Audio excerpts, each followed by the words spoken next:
1, 2, 3, 4. Help! I need somebody. Help! Not just anybody. Help! You know I need someone. Help!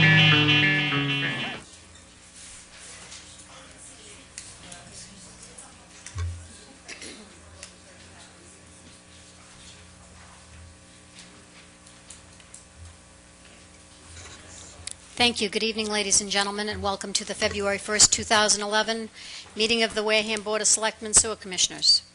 Mr. Cruz, could I have a roll call, please? Yes, Madam Chair. 4 selectmen are present. Winslow is absent.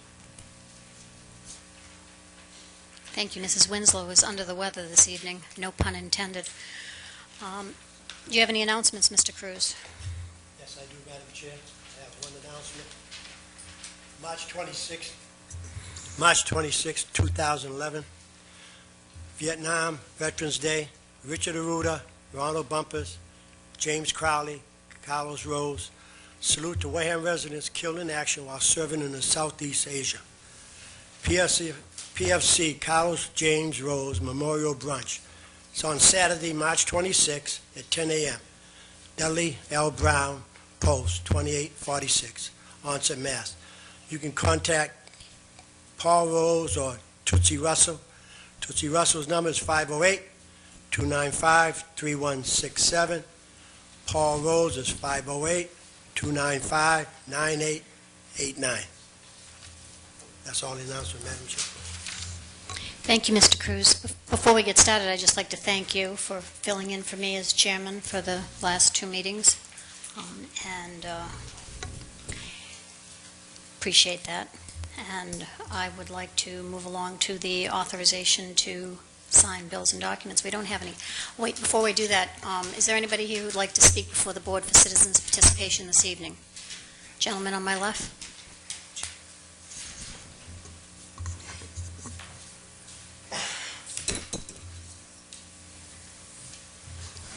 Good evening. Would you identify yourself for the record, please? My name is David Walton, and I'm here speaking to the sewer commissioners, where my comments are directed. I am from Agawam Beach.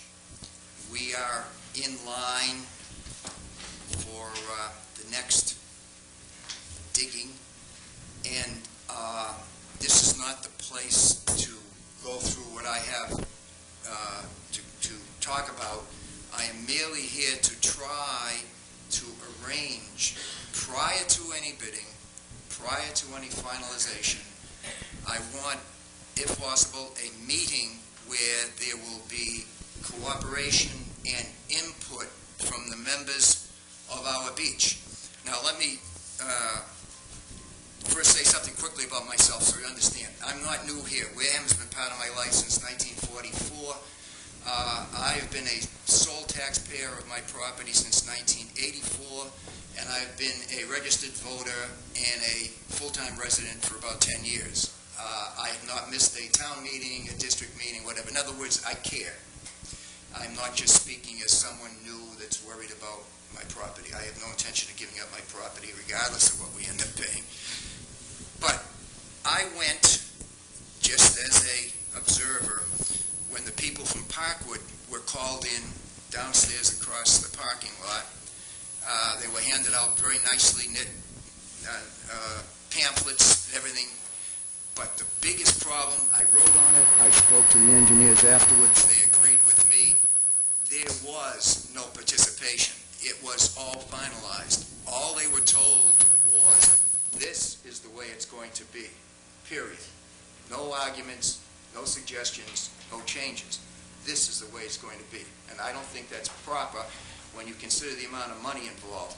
Now, we have a beach where there are somewhere, the last time I compiled all the figures, somewhere 104, 105, we'll say, payees for this incoming sewer. There are more properties than that, but some have buildable double lots, etc., etc. I really don't like the fact that the last in the group, we have a very large contingent of one family, of one occupant homes. That's just a single person. We have a lot of, very few rentals. We don't have rentals. There are a lot of seasonal people on our beach, and there are a lot of homes with just 2 people. Now, that's not a lot of sewer output from these people.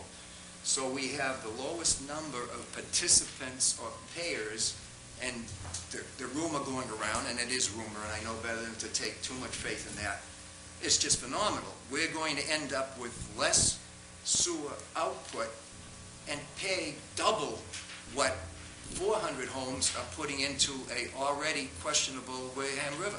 This is not fair, and it's not correct. It is not the right way to do things. Whether anything will change, I don't know, but I think we at least deserve a chance to put our cards on the table. I talked with Guy, who was very cooperative and very nice, but he is doing his job. He can't just stop and keep me happy, if you will. But he said he's perfectly willing to arrange so we can get some people to talk this over. And I think it's imperative that we at least be given a chance, even if nothing has changed. But I mean, I think there are at least 3 locations for pumps, if you will. And the difference in the location, cost-wise, bothersome-wise, at least put that so we can see that, rather than seeing that this is the way it has to be. But I don't want to take everybody's time because I'll rant and rave too much. But I appreciate if there was some way that we could have, prior to bidding, you know now, the way the society is going now, the per linear charge should not be anywhere near what it was for Parkwood or Oakdale, only because most contractors today are bidding to cost and nothing more. And whether the people who are already set up with their staging area here can bid lower than anybody, or whether we'll take a smaller contractor, because we have mostly dirt roads that aren't going to be paved.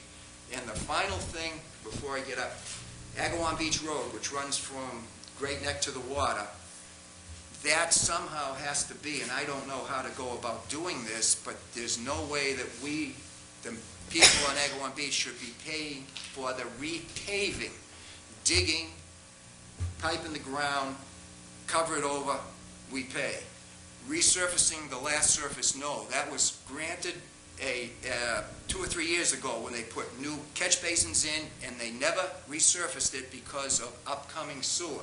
That was paid for at a grant, so there's no way that that should go into the betterment charge. That's right. Enough said. So I apologize for taking too much of your time, but I think that would be fair, especially since everybody says how much we're going to end up paying, the fewest number paying so much, which I don't think is fair. Thank you very much for your time. Thank you, Mr. Walton. You're very welcome, Mr. Walton. We'll take your comments under advisement and see what we can come up with. Anybody else this evening? Okay, fine, great, thank you. We have any bills? Mr. Cruz? No, we don't, Madam Chair. Great. The next thing on the agenda is the appointment of an associate member to the Council of Aging Board of Directors.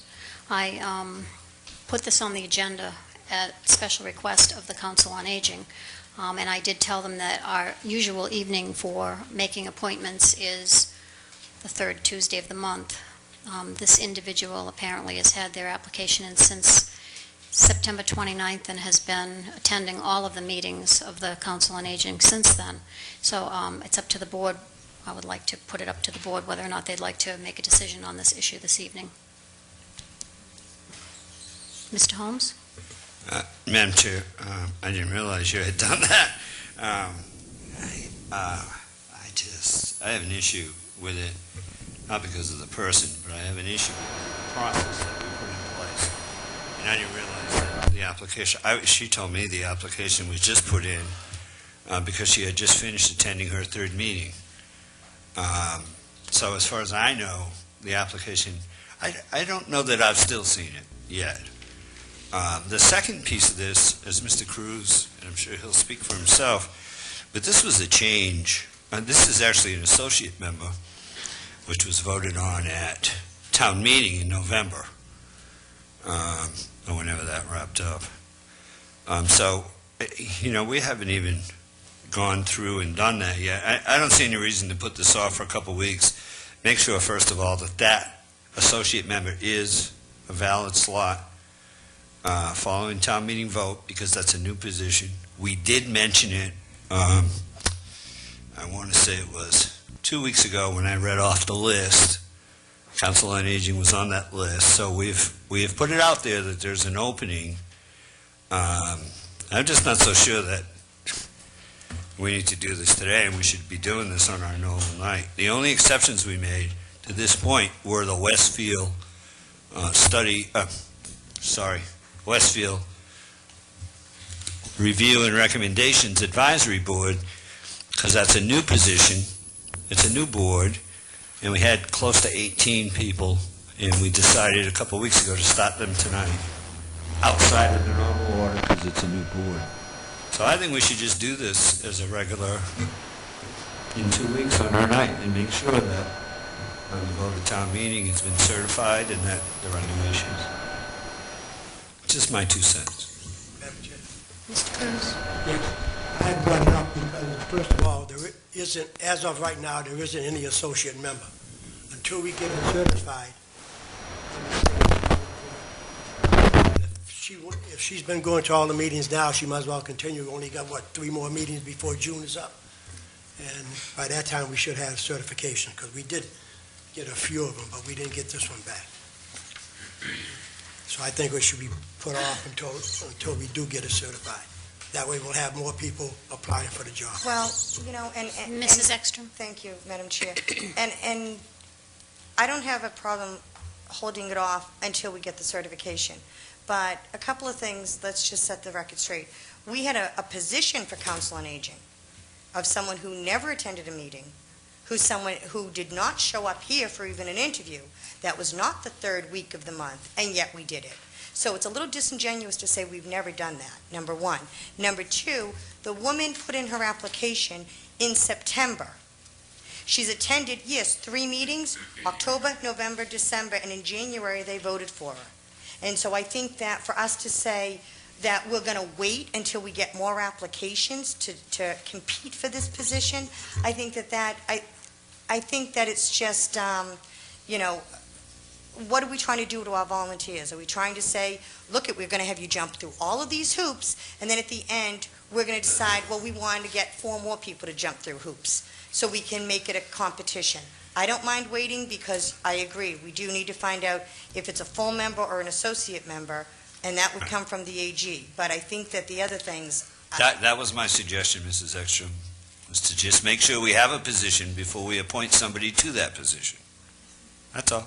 Right, but I'm saying that as far as the other things, that there were exceptions made in the past, and like I said, if this is the only one that we've had since September 29th, and you have put it out there, it's been advertised on the website, and that we're going to wait to get more applicants, I don't think that that's very fair. This position was not available on September 29th. Oh, I'm sorry, Mr. Can we I talk think, one at a time, Mrs. please? Ekstrom, I think you have it all wrong. You're turning it around backwards. I said in that time, we could have more members, which we could. It may be another week, it may be 2 weeks, it may be a month. So when we get it certified, now the people know out there that there is an opening for an associate member. Up until this time, we didn't have an opening for associate member. Until it comes back and we certify, then we can go. And Mr. Holmes is the chairman of the committee, so I think he has the right. Okay, well, and just to clarify, she didn't apply for associate membership. She applied for full membership. There wasn't an opening at the time. And our office, are the ones that made the determination that it would be an associate membership based on waiting to what was coming back. So, no, and I agree. Like I said, I agree that I don't have an objection of waiting till what the Attorney General, but... Madam Chair, I spoke to the woman a few weeks ago who explained to me what she was doing, and she's applying for an associate member. At that moment, this is only about 3 weeks ago, she had not even put in the application. That's what she told me. She was attending her 3rd meeting. If I could, Mr. Holmes, just for the record, the application form is date stamped in our packet, received September 29th. Is that for a full membership or an associate member? For a full membership. It Okay. just says At the time, there were no. It just Council says on Council Aging on Board of Directors. Point of information, I don't know, do I need to be recognized? I sent the letter. Mrs. May I ask, I sent the letter, I'm the newly appointed chairperson, elected chairperson of the Council on Aging, And Would you come forward and speak into the mic, please? Hopefully you can add some clarification to this issue. Martha Stern, newly elected council chairperson for the Council of Aging, and Lynn did apply in September. Our board, we did go through the process at the town meeting where we changed our membership total from 11 to 9, only because we were the only council that had so many members. At the moment, we have 9 members. So Lynn had expressed a willingness to be a full member, and that's what we hope she will end up being. At the moment, we have 9, so she's applying for associate with the hopes that she can become a full member. Okay. Thank you very much, All right. Mrs. Strong. Can I just ask And one, what is this Attorney General that we're waiting for? I'm not confused. All of the charter articles that were passed All to right. change the charter have to be certified by the Attorney General All as right. part of the bylaws, the bylaw Thank changes. you. I So appreciate that's it. what we would have to wait for. Thank you. Thank you very much. You know, Madam Chair, Mr. Hall? if I may add to that, that is not totally correct either. We still have a position on that board where, and I don't know if this is this is probably not proper to be talking about her now, but there's a lady who still serves on that board that the board does not recognize because the previous chair sent her home and said, "You're not welcome here anymore because you missed the meeting." Well, That woman has not relinquished her position or come before the Board of Selectmen. The Board of Selectmen, by charter, are the only ones who can remove that woman from that committee. We have not done that yet. And she was at the meeting I was at, Mrs. Ekstrom, the other night. And so she is still holding a slot on that board till this board decides to remove her or call her in or do something. A chairperson cannot just send somebody a letter and say, "You're off of this board," Well, by charter. by charter, you are correct, but I would think that maybe she would have caused a ruckus when they did that within 16 or 18 months of it being of it happening to her. This just happened. If I a few might, months ago, Brenda. it happened back in August, in the August timeframe, if I recall correctly. 6 months. And my understanding of the bylaw and the charter is that she has to request a hearing from this board. She's never been And she officially removed. She hasn't come before us to request a hearing from this board So, either. we need to But make in sure- light of the, I but just if I- want to do it right. right, I understand that, Mr. Holmes, and I appreciate that. I think what we need to do is to table this issue until we handle that, and also until we get the Attorney General's certification back on the associate members for the Council on Aging. And if we have that by the 15th of this month, and we have straightened out the issue with the other lady, volunteer, then we can vote on this probably on the 15th of February, if that's acceptable to the rest of the board. Mr. Cruz, is that acceptable to you? No, go ahead. Mr. Holmes, is that acceptable to you? Oh, that's fine, yeah. Okay, great. Thank you very much. Trying to get all these ducks in a row, clean them up, and start fresh. Very good. I think we have issues with a number of our boards and their memberships, or at least several of them that I'm aware of, and we do need to get our house in order, so to speak. Trying to go through them one at a time. Madam Chair, I'm trying to go through them as these are coming up and go through them one at a time to try to clean up the... That. We are going to jump out of the agenda for the next item because we have a hearing scheduled for 7:15 p.m. Would the representatives of the Rosebrook Place Hospitality like to come forward, please? Thank you. May I have a motion to open the hearing, please? So moved. Is there a second? Second. All in favor? Opposed? Abstained? It's unanimous. We are now hearing the matter of this application for a new year-round common victular all alcoholic beverages license from Rosebrook Place Hospitality. Would you identify yourselves for the record, please? Certainly, Madam Chairman. Thank you very much. My name is James Kane from the Eddie Makepeace Company, and more specifically from Rosebrook Place Hospitality, LLC. With me this evening is Tom Berkeley, my colleague. Good evening. Welcome. Thank you for coming out on this snowy night. We didn't want to have to re-advertise your hearing. Well, we greatly appreciate you having it. Thank you very much.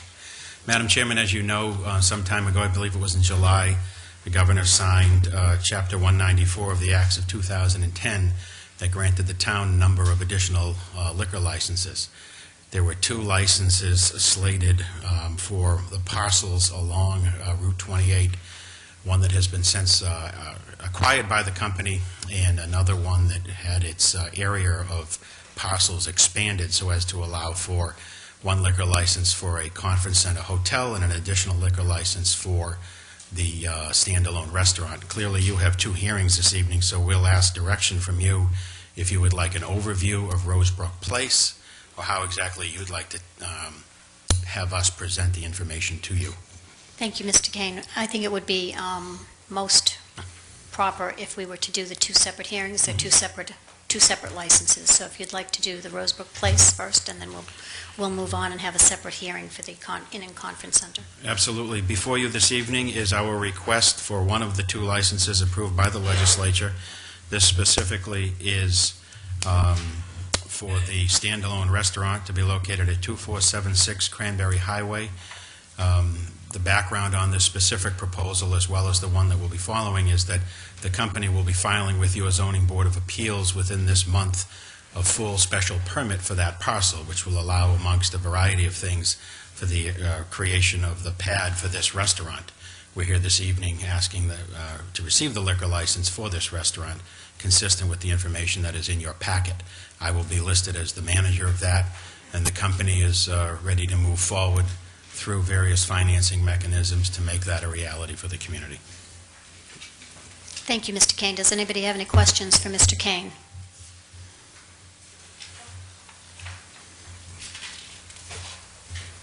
Mr. Andrews? Madam Chair, through you, Jim, just remind us, because this is the so-called Wareham Jobs Bill, and I'm just so the listening audience and the board gets a full flavor as to just a number of jobs that we're talking about that would be potentially available for Wareham residents and help us with our overall economic development program. Sure. If you look at Rosebrook Place and Rosebrook Business Park, Rosebrook Business Park is the cul-de-sac that runs down from Route 28. I'll ask Tom to open the map now. It comes from the old, if you will, Lou Avenue down across the bog into this upland. We have this building currently under construction. We'll begin to see patients in May. The second building has been filed with the planning board last week, Tom? Yes. Third building, we will wait to see where the market goes. Specifically this evening, we're before you for activities up at Rosebrook Place. The license that we're discussing right now will be a standalone restaurant out in front of the Hotel Conference Center. In total, we're looking at over 600 construction and permanent jobs at build-out, 250 to 300 alone within the Rosebrook Place segment of the two elements, if you will. Great, thank you, Jim. Does anyone have any other questions for Mr. Kane? How many seats will there be in this standalone restaurant, Mr. Kane? Approximately 70, Madam Chairman. Thank you.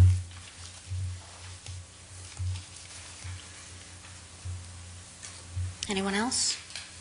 I don't have a question for Mr. Kane. I guess I have a question for either you or Mr. Andrews. I thought you couldn't, these liquor licenses, I understand by the act of legislation, we identified exactly where these are going to be. That's correct. But I thought you couldn't give out a liquor license until you had a building, until you had a common vic license for seating and for that. Because usually when it's a new restaurant, we do them both together. It's already been through everything. Can I share my research on that with you, Brenda? I can't ask you to hand me the license until such time as I come back for the common vic and all of the other local licenses that go with it. In order to secure the ultimate level of financing and secure, if you will, the complete package for both of these, having your board vote in favor of it and send it on to the ABCC lends that much more credibility to making it a reality. Having it in legislation is one thing, it's rather nebulous, it's floating around. Having your having your board voted in favor of both, having them gone to the ABCC, that puts a stamp of legitimacy on them that doesn't exist today as they float around here as a result of Chapter 194 of the Acts of 2010. Clearly, I can't ask for the license to leave your office until such time as I come back for the common vic, as you've described. And we're well aware of that. Okay. All right. So I mean, is that, If I could, yes, Madam Chair, through you to Member Ekstrom. That is correct. I think when the committee looked at this, particularly when the House Chairman visited Wareham, he did understand that this was a multifaceted project, and to start with the licensing process certainly wouldn't preempt anything else happening in the future.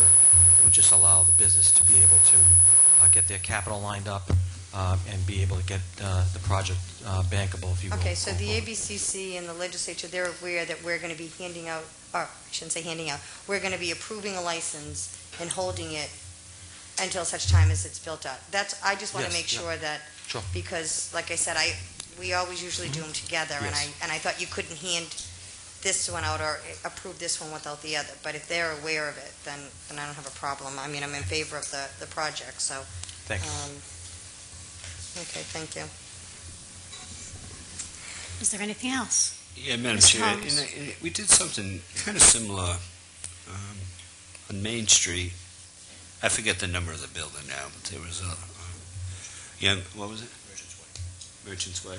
No, on Main Street, the old inn. But the lady was trying to open that as a restaurant. The one with the gardens in the back. The Rosemary Inn? Yes. And in order for her to work with the bank, we included her in that jobs bill as well, so that and she at least had the legislation and she had kind of a stamp of approval. She didn't have a license.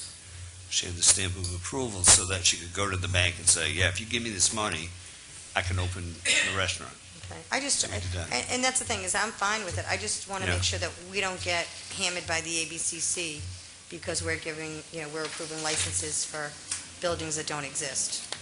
So as long as we got the stamp of approval by the legislature and by the ABCC, I don't have a problem with it. I just don't want us doing something wrong.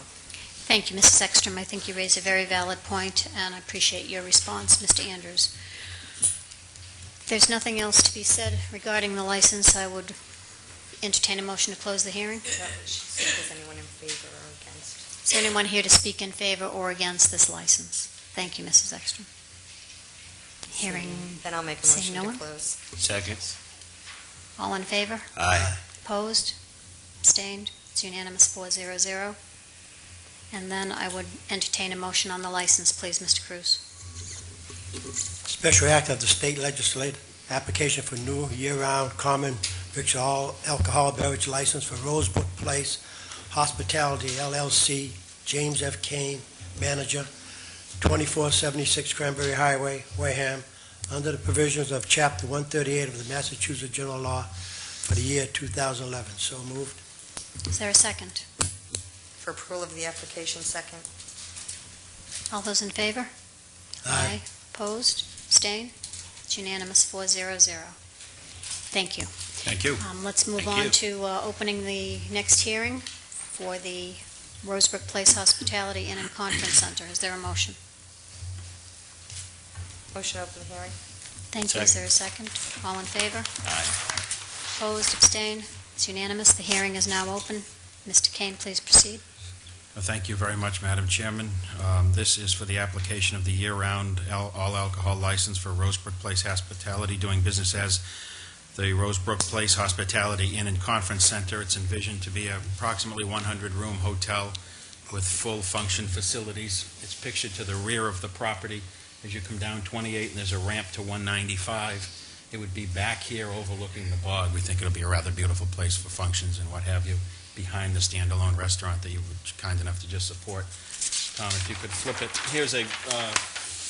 We've been working on design guidelines for the ZBA, because when we go in with our zoning board special permit request, we want to set the parameters for what's going on for people to understand up front. We think this architecture fits with the region. We think it's a rather attractive building. Clearly, it won't be called the Cranberry Inn, but somebody thought that was appropriate at some point. But this gives you some sense of the three-story nature of the building, the conference center detached over toward the highway looking down over the bogs. Again, we think it fills a void needed in this area. We think because of the building down back with South Coast occupying it, there's an inherent level of activity that can support the construction of this facility that to date has not been in this market. There is a in order to pull this off, you have to have a certain 7-day-a-week occupancy rate. Right now, there's a lull at certain days of the week and certain times of the year. We think with the building down back and what we're trying to do in and around this area, along with the other growth up and down 28, we may have now hit that point where we can pull this off. Again, to the earlier conversation, having a piece of legislation is one thing, having this board's support and ultimately the support we think we'll get from ABCC lends that much more credibility to the project moving from proposal to an actual standalone piece of work. If you have any questions, we'd be more than happy to try to answer them. Thank you, Mr. Kane. Does anyone have any questions on the Inn and Hospitality Center? Madam Chair? Please, Mr. Andrews. Just for the edification, everybody listening and watching, because I think there's an important facet of this program. How many seats are there, Jim, inside the conference center? There'll be a few hundred, Mark, depending on exactly how the layout happens in final build-out, depending on how the layout can be. You could have 2 or 3 different functions going on at a time. Okay. There'll be several hundred. I think of note to the board is at build-out, the Rosebrook Place should be approximately $1.87 million from Property Tax, Hotel Tax, Community Preservation Act. And this project alone, the total will add about $31 million of value to your tax roll. Before we get to the taxes, could I just ask, what would you envision, as I have, and I know the board has, having Cape Cod Community College or University of Mass Dartmouth or University of Bridgewater State doing functions or having conferences or seminars? You bring up a great point, because one of the challenges is if you don't have the market for room rentals on a consistent 7-day week, how else can you fill the facility for revenue flow to justify the expenditure and the investment? One of the ways we think we can do that is by plugging that gap that exists. You look at the map of southeastern Mass. Where are the colleges? They tend to be in and around us, but not here. We think, given the proximity to 195, 25, and 495, we might just be able to pull off using these, what could be a facility for a wedding or a retirement party. You could easily set up for classroom space as well. Sure. Drawing from the various higher ed centers, Woods Hole as well, using this as a great spot for gathering those folks, providing the levels of education that may not be easily accessible to people in the area, but by virtue of this facility would be much more easily accessible and could therefore, again, fuel the effort to make this a viable project. And that virtue of itself brings additional disposable income, whether they use it at the restaurant or in some other place nearby. I think that's an important facet. And of course, we do come down to the tax side of it, that I think the added advantage of having a facility of this type would bring a substantial impact to our local tax base. Up front, it'll be over $150,000 in building inspection fees and what have you as well. So it starts feeding the town's coffers from word go. Good. Thank you, Madam Chair. Thank you, Mr. Andrews. Does anyone have any other questions regarding this hearing? Madam Chair. Mr. If I Holmes? could, please, through you. Jim, what's the, I meant to ask you, if you don't mind, what's the time frame on the restaurant? Well, let's see. Hopefully this evening we'll walk out with both licenses. It'll go off to Boston. We're going to the ZBA. We then need to permit, hopefully early 12-ish, let's say-ish. Do we have a date with zoning yet? The end of the month, I believe. Okay. To file, this month. And the hotel about the same time or a little later? Well, the challenge ultimately will come back to, this is all great stuff. It's all been approved by MEPA. We now need to go to Mass Highway and walk through any infrastructure changes, infrastructure investments that we need to make along with this project. And South Coast will start to occupy in May. In May, South Coast is... Because, one of the things that I was thinking about on this particular hotel is, now in Fall River, you have several hotels around Charlton site. Yes. We have a new hotel in New Bedford, close to St. Luke's. Yes. But people were using Dartmouth, that Marriott extended stay, right? But we didn't really have anything down in this part of the South Coast region. For people who come in from out of town, people come from Lower Cape, people come from Boston, and there's no place to stay here. So I think you're going to find, you may be surprised that you get a lot of overnight guests from the South Coast family as well. Yes, I think... services, family visiting from out of state to come surgeries, whatever. But besides I think, several of us and a variety of other people, South Coast is probably right up there with the most active level of interest and support for this project moving forward. Outstanding. Thank you, gentlemen. Is there anyone here to speak in favor or against this project? Mr. Walton? Would you mind coming to the microphone so the at-home audience can also hear you? Thank you.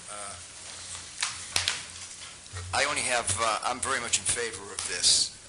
My only question is towards the board. I have for the past 2-3 years, I think, in some cases, gone to the meetings in Plymouth, the meetings in Carver, and the meetings here as far as the medical center is concerned, because that's a big item as far as I'm concerned for the town. I think it's imperative that we have that, and I'm very happy about that. But what I'm getting at, it's taken 2 or 3 years. So with the marketing the way it is, these 2 items are all fine, and I'm very much for it. But how long can this, I don't want to use the word promise, but this liquor license, how long can this last when it's not being used if someone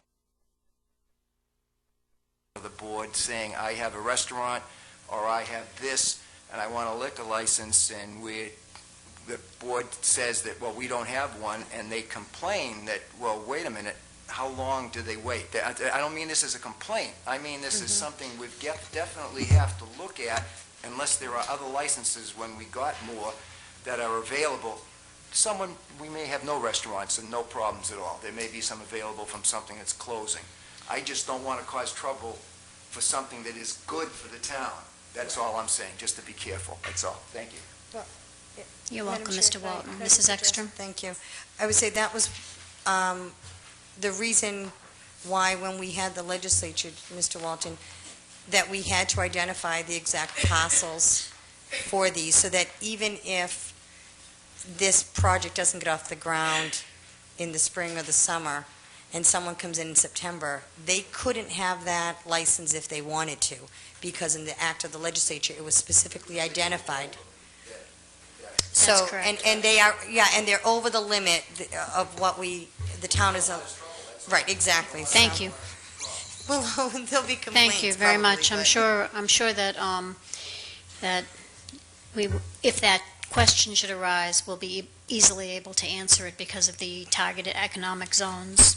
As Mr. Andrews said, this is part of our Wareham jobs bill, if you will, that we went before the legislature to ask for these licenses. They came back, the state legislature, just for your edification, came back several times and wanted to know exactly where these licenses were going and why they were needed. So, unfortunately, somebody probably will complain, but we do have the justification and the backup for holding these licenses for these specific places. So, hopefully that won't be a problem. Is there anybody else who'd like to speak at the hearing?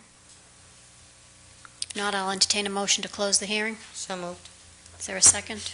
All in favor? Aye. Opposed, abstained, the hearing is closed.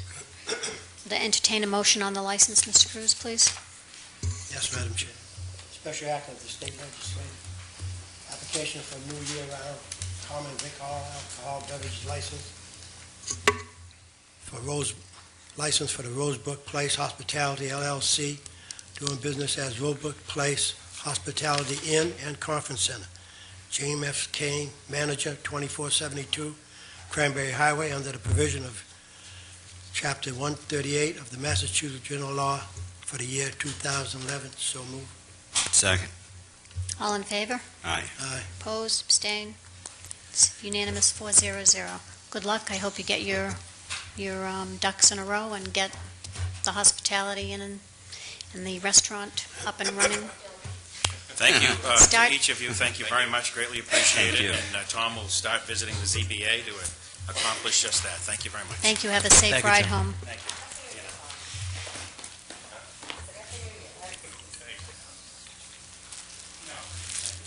Madam Chairman, if I could give you the hard copies of the cards for the public hearing notification.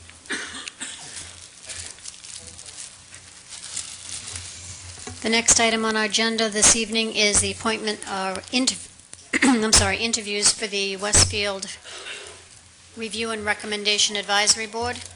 We were expecting to see 6 people this evening. I know some of them have chosen to come in at a later date because of the weather this evening. I see at least 2 people here.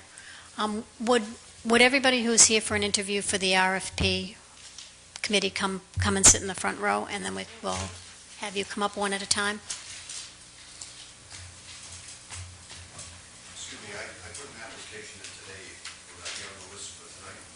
No, sir. You'll be called probably for the 15th. Thank you. Okay, I guess first we'll have, please identify yourself for the record, Mrs. Slavin. Sandy Slavin, Tempest Knob Terrace. Does anybody have a question for Mrs. Slavin, or would you like to first maybe let us know of your interest and your... A few words. I know that some might be reluctant to place me on another committee. This is a short-lived committee. I believe that my involvement in other committees or commissions would give me a qualification to assist in the review of an RFP. I have, as part of the Minor Forest Committee, drafted an RFP for the recent survey. Part of my commitment to CPC was to make sure that that RFP was completed, submitted, and then I reviewed it for the qualifications that we placed in that RFP for the particular vendor that we selected. I have also been involved in doing the draft for the RFP for the Wareham Historical Society to use the CPC funds for a preservation plan.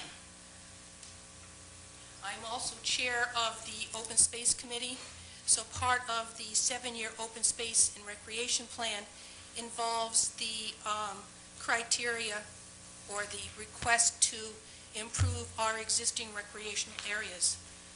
My degree is I have a BS in education from Boston Bouvet College of Northeastern University, and my major was physical education. So there is a qualification there to understand the needs of recreation and playgrounds. That's it. Thank you, Mrs. Slavin. Does anybody have a question for Mrs. Slavin? Thank you, Madam Chair. I will read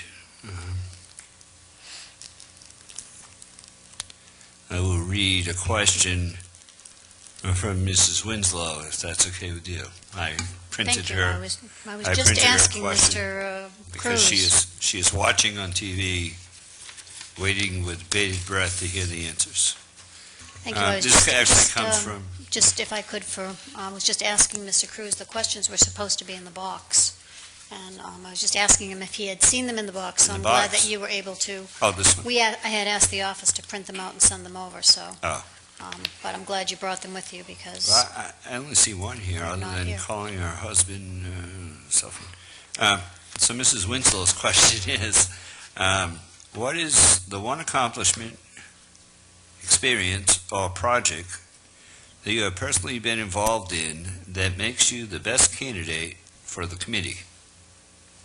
I think I mentioned it as being drafting the RFP for the Minor Forest Survey, being the selection committee for the decision as to which company makes that selection for that request for proposal for the survey, my education, being a major in physical education. I guess I can't come down to one. But I have been experienced with RFPs and the selection criteria for such.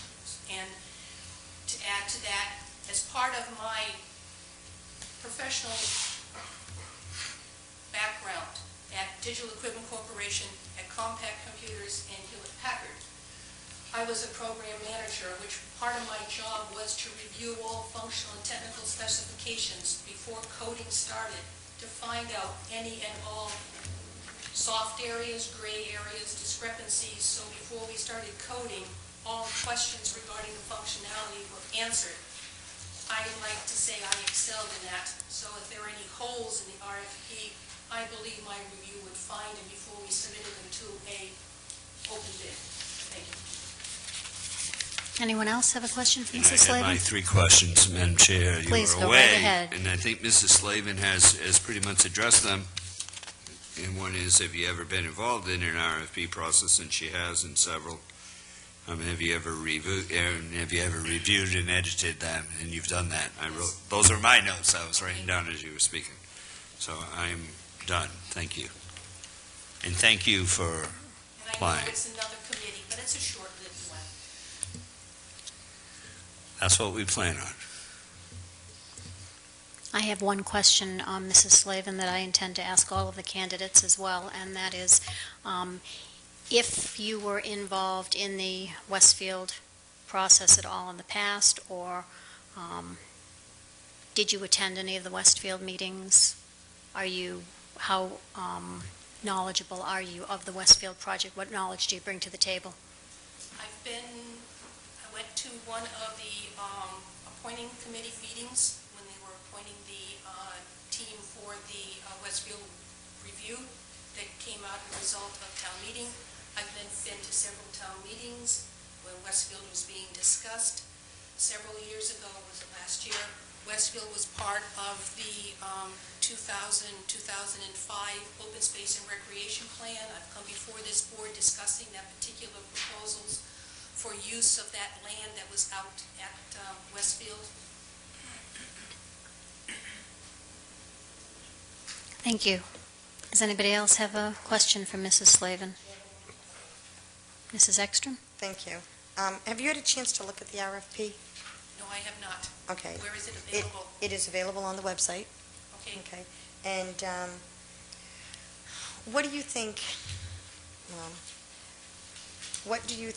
is the most important component in the RFP? I don't mean affordable housing or recreation. I mean, like, is there anything in particular that, through hearing about what we've been looking at or whatever, that you think that is a key component that you want to make sure that we keep in there?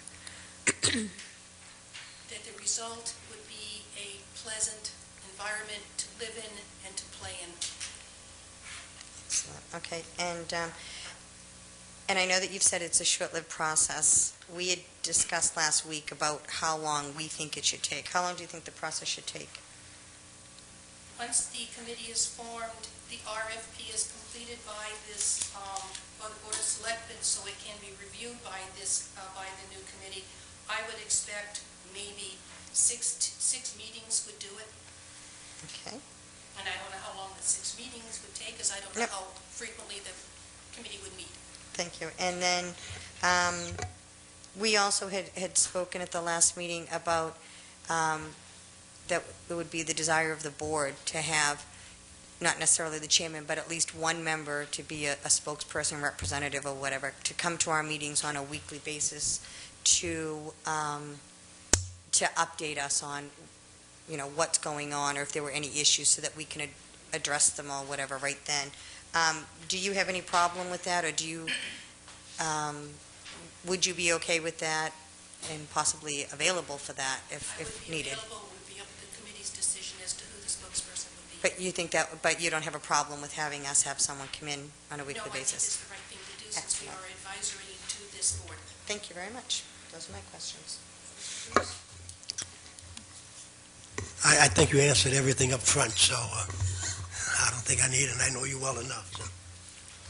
Thank you, Mrs. Slavin. Thank you. Appreciate you coming out on this evening where the weather's not so great. Next, we have Mrs. Griswold. Good evening. Good evening. It's Miss. Thanks. Thank you for submitting your application. Would you like to explain to us your interest? And it might be obvious, but we'd like to hear about it in your words. Yes. First of all, I'm the director of the Wareham Council of Aging and Social Services.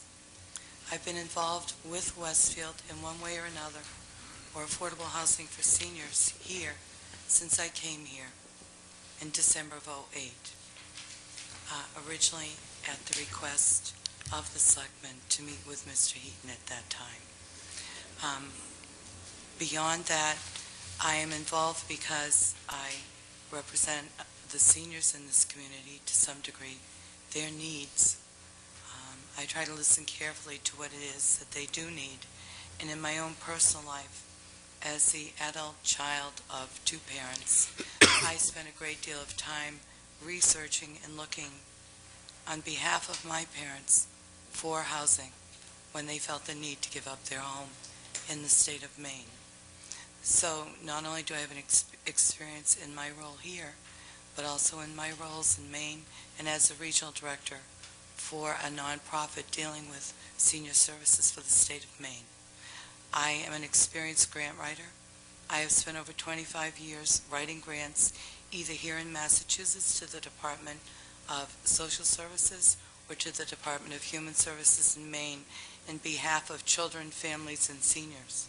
I've also been a reviewer of RFPs for the state of Maine in the regions that I represented, and over years provided technical assistance in the state as well as working here in this field here. Thank you. Does anybody have any questions for Mrs. Griswold? Sure. Mr. Holmes, go right ahead, please. That sounds like a good idea. Thank you. Now, this question comes from Mrs. Winslow, who is watching ever so tightly at home. What is the one accomplishment, experience, or project that you have personally been involved in that makes you the best candidate for the committee? I think it's my work with seniors for the Council of Aging. We've now established 5 outreach offices in Wareham. We now are doing the work of the Department of Transitional Assistance, pretty much, to make it easier for seniors. My outreach opportunities have provided me with a great deal of insight into what it is that seniors in Wareham would like to see occur. I think that expanding what I offer through our department to 5 separate locations, senior locations, is a good achievement. Thank you. So if I'm hearing you correct, what you're saying is that based on your experience in caring for seniors, Yes. that you would be able to look at the RFP that we provide and make recommendations based on the outcomes for the seniors. Is that what you're saying? Right. Based on the needs of seniors. Based on your experience? My experience. In dealing with seniors. That's correct. And the needs of seniors. I'm sorry, I'm losing my voice. Water? I didn't mean to follow up on Mrs. Winslow's question, but I thought that was pertinent. So my question would be that, again, it's the same question that I told everybody last week, and basically is, your experience with RFPs, what RFPs have you been involved with, reviewed, and developed? Okay. I wrote an RFP. I replied to an RFP for the state here in Massachusetts to provide services to families and children. I was awarded that RFP. It was a startup RFP. It was the beginning of a new project, working with the Department of Human Services. When I went to Maine, I was the director of a resource and referral center in Augusta. And there I developed an RFP to provide the state with extended services to families and to children, which the state wanted. And it was the same work that I had done here in Massachusetts. In doing that, I developed a number of locations where children could be provided with educational opportunities while their parents were at work. I went on to provide technical assistance for the state of Maine as the individual who could be called in by school departments or communities to work with them on developing programs for the children in their community after school and finding the money to support those programs. Okay. Thank you. You're welcome. I've also written grants here, if you would care to know about those. I wrote... Well, I was really more interested in RFPs. Okay. So, thank you, Madam Chair. You're welcome, Mr. Holmes. My turn. Excuse me. It's catchy. The same question that I had for the last applicant. You mentioned that you had been somewhat involved with Westfield. Could you Yes. elaborate on your involvement with the Yes, Westfield project thus far? I will. Originally, I was asked to meet with Dick Heaton, Mr. Heaton, who was your first consultant, to discuss the needs of Wareham seniors. When I came here as director of the Council of Aging and Social Services and was asked to speak before the selectmen originally, I spoke about the needs in this community and the lack of income among seniors in the community. This community right now, based on CETA information, is at the 52.314 percentile of being at or below poverty level. Okay? What I discovered as I came here is a great need of seniors here in the community who are living on very, very fixed incomes. I was happy to work on behalf of a project that would bring affordable housing to an area that desperately needed more of it. And my experiences in the past 2 years have shown me just how much it is needed and how much greater that need is. I attended the Westfield committee meetings as much as possible once that committee was established and was available to answer questions upon request at any time regarding that. Thank you, Mrs. Griswold. Mrs. Ekstrom? Thank you. Have you had a chance to look at the RFP? Brenda, I have not, Okay. but I am familiar with the previous ones and had looked at the responses that we had during that previous period of time. Okay. So And- I am familiar with all of those, also the units, and I still maintain those files. Okay, so what do you think is the most important component for the RFP, for the overview of Westfield? I'm interested in how many units in particular would be available to those with a very, very fixed income. As you and I know, there's a waiting list now for senior housing in the community of Wareham. It is at least a 4-year wait, if not greater, depending on where you're looking. Okay? The economy in the country right now is not good, and it's especially not good for seniors. Most seniors are facing increased costs to their health insurance. That means it's really important to look at the number of units that would be available to those who really are in desperate need of low-income, affordable housing. Yes, there should be a mix and there should be a blend, but it is particularly important that we not lose sight of the fact that the average senior has a very fixed income, that they are aging in place here as they are in other communities across the nation, that HUD mortgages have come due now and are over, so much affordable housing has now been able to raise rent. I do know of instances where a few individuals have had to leave their affordable housing in the past year because their rent went up. They could not afford it. I've also seen seniors try to work arrangements to live with another family member in an apartment complex and then have the other family member decide to move out of the area. Now that senior is stuck. If they've left affordable housing, they cannot apply again for 12 months. It's a tough time for seniors. I don't expect it'll get easier. And this opportunity to expand the affordable housing for seniors in this community is greatly, greatly needed. Gravely needed, I should say. Thank you. You're And welcome. how long do you think the process should take to review and recommend for the RFP? I think it depends on the makeup of the committee, how well they adjust, how quickly they adjust to working together. It's like going to an old Tupperware party where you have to kind of feel your way around and adjust.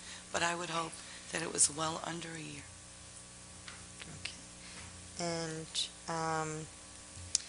And do you have any problem, the Board of Selectmen wants to have a member come in and update us. Do you see any problem with that? No, or- I think it's a great idea. How else are y'all going to know Great. what's going on and what's needed? Unless you have that opportunity to hear it. Excellent, thank you very much. You're welcome. Sorry about my voice. It's going around. Mrs. Griswold, I have one more. It's all right. Thank you very much. I just have one more question, and I should have asked Mrs. Slavin the same question. I know she's still here, so maybe she can come back up at the end of our interviews this evening and respond to this question. One of the facets of the project is the economics of the project and the potential revenue for the town, and I'm wondering what type of analysis experience you have with cost-benefit issues. I want to tell you that in the past 2 years, while I had other duties as well, I began looking at one of the buildings that I was overseeing. I realized quite early on that it was important to look at the energy costs and how efficiently we were not using energy and the opportunity that that building offered to go green. Okay? I think that that's a very important issue in how this construction goes up. I meant to mention it earlier, but I think it's major. I think it's something that you have to consider, is what kinds of things can be implemented to cut the cost, to maintain, and to make sure that this building will be energy efficient. We tend sometimes when we build not to take as much consideration of that issue as we should. And in this particular point in time, we need to take a very careful look at our costs, how the location will suit, what kind of sunlight and energy we can take from nature itself to cut the cost to maintain this particular building. I've done a lot of reviewing of budgets. I'm always looking for ways to make costs more effective and to cut costs. And I have some experience with doing that over the years for the RFPs that I've written and the projects that I have initiated for the state of Maine and Massachusetts. Thank you very much. Does anyone else have any last questions for Mrs. Griswold? Thank you, Ms. Griswold. Thank you for inviting me. You're welcome. Thank you. Our next applicant this evening is Joseph Michael Schneider. Mr. Schneider, welcome. Thank you for coming out this evening. Would you like to explain a little bit about your background and your interest in being on this committee? Good evening, Madam. Good evening, Madam Chairman. My name is Michael Schneider, and I've had probably 20 years, nearly 20 years of experience in the affordable housing industry and also the human services management. I worked for a fairly large nonprofit CDC up in Boston that developed over 1,000 units of affordable housing, much of it for seniors.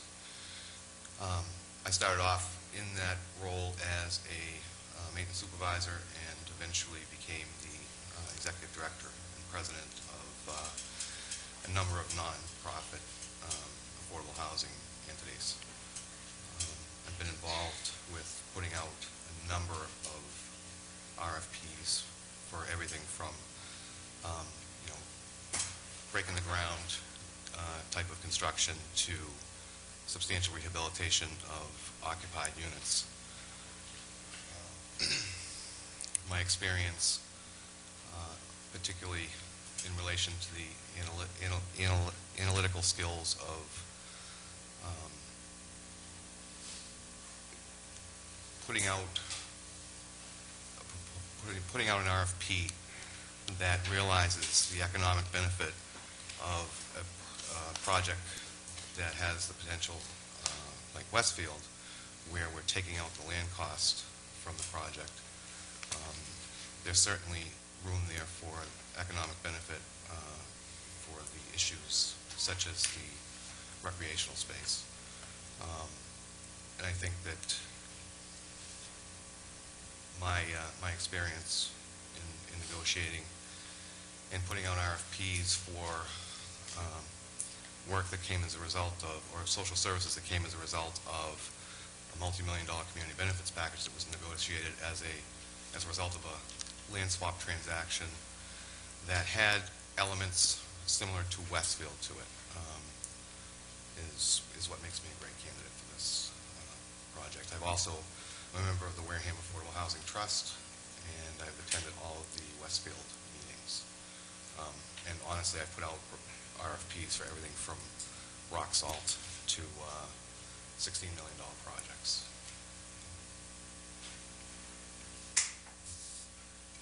Thank you, Mr. Schneider. Mr. Holmes? I think some of your questions were answered, but you might want to ask them again specifically. Made that easy last week. I said what my questions are. I can't see Mrs. Winslow in the TV, so I would just ask you to address Mrs. Winslow's question, which is, what is the one accomplishment, experience, or project that you have personally been involved in that makes you the best candidate for the committee? I think that I would have to say that recognizing that having a piece of property up in Boston, which we recognize as being a very valuable parcel to the our institutional neighbors, and being able to negotiate a multi-million-dollar community benefits package that brought jobs training and health and wellness programs to the residents, to the institution's neighboring residents. Could you name that project, please? I'm sorry? Could you be more specific and name that project? Sure. Basically, it's the new Center for Advanced Medicine owned by Brigham and Women's Hospital and Harvard University. We picked up 6 triple-decker buildings off of one contiguous parcel, and we moved them down the street to vacant lots within a neighborhood, and made room for the Carl J. Shapiro Center for Advanced Medicine.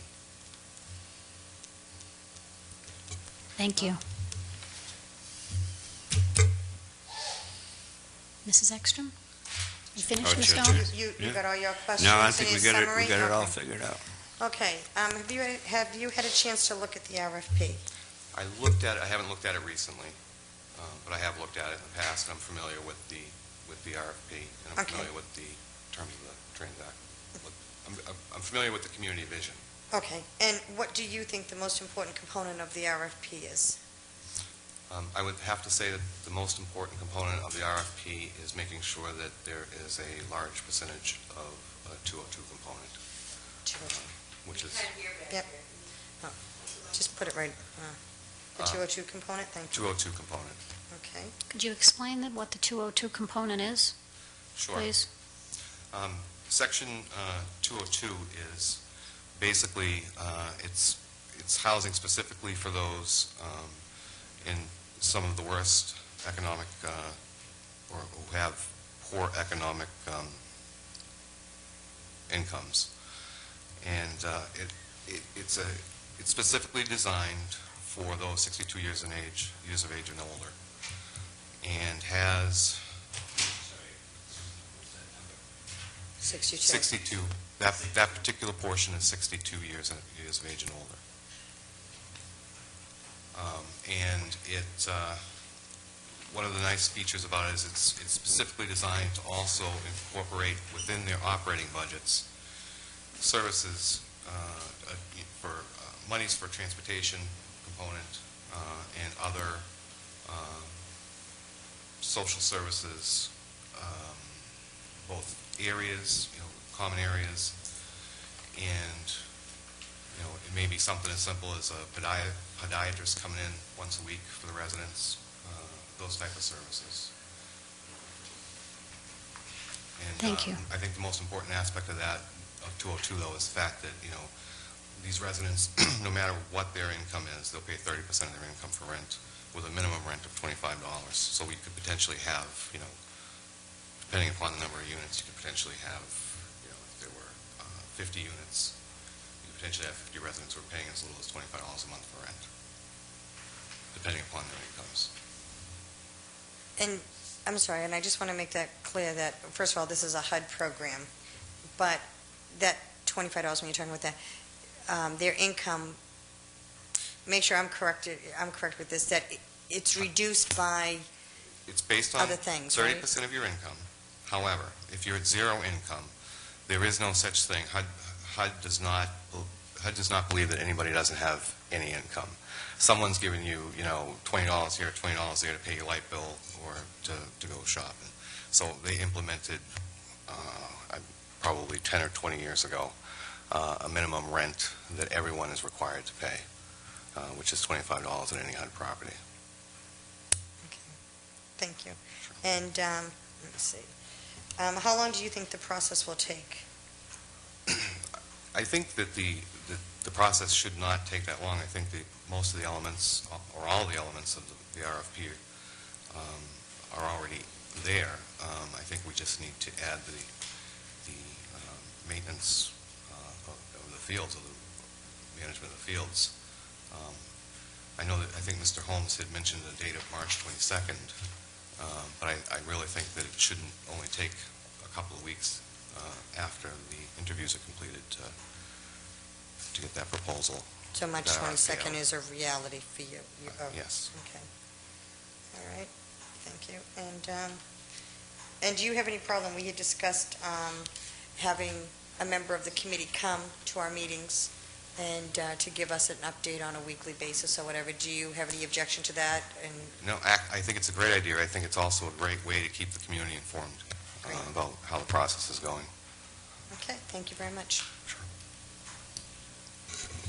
Does anyone else have any other questions for Mr. Schneider? Is there anything else you'd want to say? You're all set? Okay, well, thank you, Mr. Schneider, for coming in this evening. We appreciate your interest. Thank you. Thank you. And we look forward to the next round of applicants next week. And Madam Chair, if it's okay with you, we'll just continue with the same packet type of format for those who are invited for that week and have confirmed. Jan will continue to do this. Yes. Right. Thank you. Next, we have the Town Administrator's Report. Please, Mr. Andrews. Madam Chair, through you to the members and to the listening audience, I'd like to bring up under leadership team update, Mr. John Charbonneau, our planner, to give you an update on a number of projects. Thank you, John. That's a pretty snazzy report. And to also talk about periodic newsletter, once again, in an attempt to increase external communication to connect with the community. Mr. Charbonneau, you're on. Good evening. Good evening, and thank you for coming. Thank you for the time. What I just distributed is something that Brenda Sampson and I have been discussing since I was hired. It's the establishment of a quarterly departmental report. This is the first edition, so it's going to be a work in progress. The work that goes on in the planning department often goes unnoticed because the staff in the planning department is not out and about as other departments are, such as the building department or the Board of Health. So the general public does not see a lot of the work that goes on behind the scenes. So we figured this is a good way to let people know exactly what happens in the planning department. And a couple of things that I want to address tonight are in this first report. And I want to give the Board of Selectmen an update on the Walmart public hearing. The next joint public hearing is scheduled for February 15th. However, I want to caution people that this is a slow process. This is not going to be a quick process simply because Walmart is still in the middle of their MEPA process. They have been asked to do a draft and a full environmental impact report following their environmental notification. That process alone is going to take approximately 6 months, and they cannot get any other state permits until the MEPA process is through, so any curb cut permits for Mass Highway they cannot receive until that process is finished. They also have yet to come before this board to receive their sewer connection permit, and they have yet to file with the Conservation Commission. So they have some hurdles to overcome.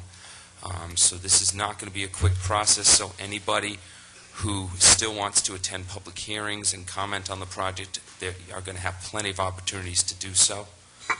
So this is... You know it's coming, right? Yes. Public hearings scheduled for Tuesday evenings are very difficult for the Board of Selectmen to attend, so... So what I'm going to try and do is I'll try and be sensitive to that. Thank you. And have the boards... Yeah. On a Tuesday night. Yeah, and it's difficult because you're trying to juggle schedules of two boards. So after this February 15th public hearing, I'll try and make the boards aware of that and have them scheduled on a night other than Tuesday night, so either Mr. Andrews or representatives from the Board of Selectmen can attend those meetings. Thank you. You're welcome. Could I just ask yes. you one question? Are you, are the meetings going to continue to be joint meetings? For now, Because yes. I think that's Because a great- I would like to. I know there are some board members who would like to see it split, but I'm not in a hurry to do that because I would like both boards to get the same information from the applicant. Because then when the boards split off, things become disjointed and they may not be getting the same information. Besides, I would like the planning board to hear questions that the zoning board of appeals asks and hear the answers to them and vice versa. So my plan is to, and what I would advise the boards to do, is to keep the meetings jointly as long as possible and for the foreseeable future. And then when it's time to draft their own decisions, then split off. But while general information is being given, the bulk of the information is being given, I would prefer the boards to stay together as long as possible. That is my vision for it. And we do appreciate the fact that they are separate boards and they can do their own thing, but And I and can that you don't only have recommend, total but- control over it. But we appreciate your efforts, and we appreciate the efforts of both of those boards. This is a big project, and I think that your point regarding hearing the same thing at the same time is well taken. We have received an initial check from the applicant to bring Hancock Associates on board as the overall peer reviewer on the project. And at the next public hearing on the 15th, I anticipate that the boards will select an additional peer reviewer to specifically deal with traffic, because that is going to be one of the major components of the project.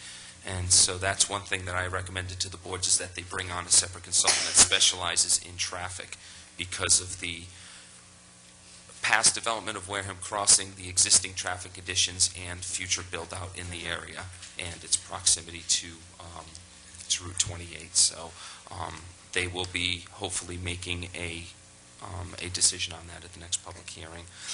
Also, I sent out a letter with the direction of Mr. Andrews.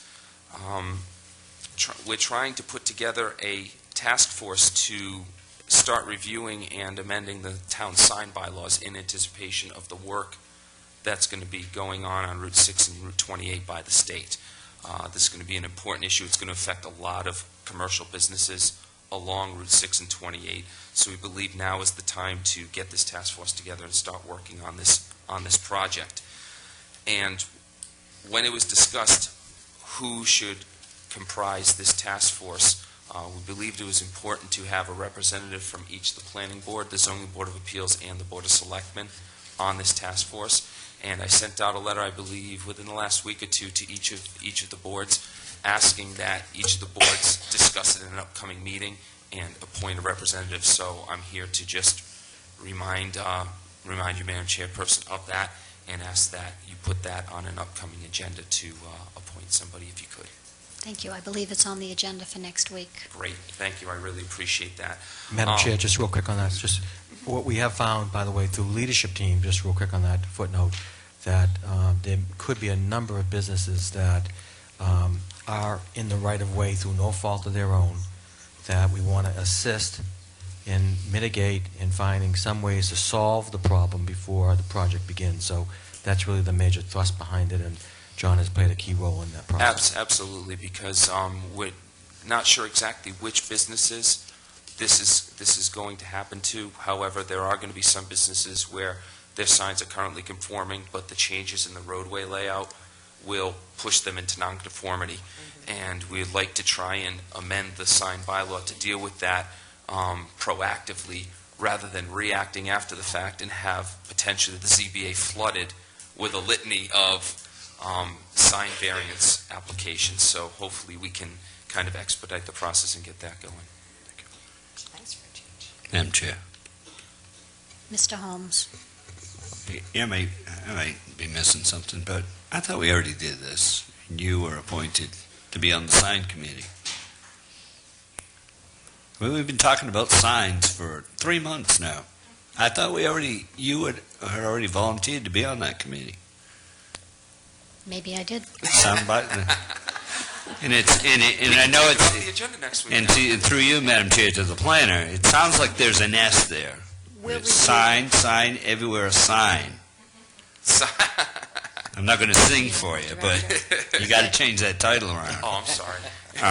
But no, seriously, I thought this was already done and that you, We'll go back and take a look at that. I don't think it was specifically for this particular project. I think we were looking at, but what the planner is talking about, then let me ask that question, because I think he's talking about the task force for the town signs. For The town bylaw. The town bylaws. And 6 and 28 is just a part of that. Exactly. Right.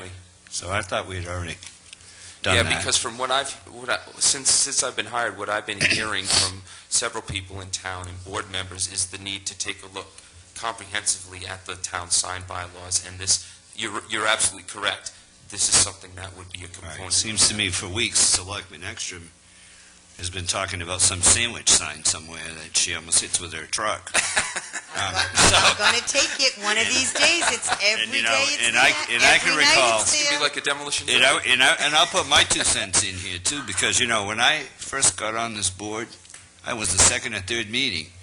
There was a shop, a new shop on Main Street, and I said I didn't want neon lights. And there's a sign in the middle of the street every day. And if I had my expedition, I'd take it out.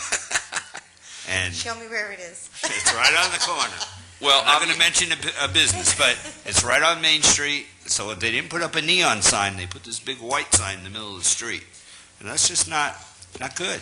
Well, the Director of Inspectional Services obviously is going to play a key role since that office, Right. they do enforce the sign bylaw, so that's going to play a key component. John, I wanted to say, nice job on this. Oh, thank you. How is this going to get distributed to people? Yes, I'm going to have Brenda distribute this electronically this week to all the relevant boards in town, to the Board of Selectmen, Planning Board, Zoning Board of Appeals, to anybody and anybody we Right. can get it Does to. the public get access to this somewhere? And I do have copies on the desk on the front counter at the Planning Department as well. website.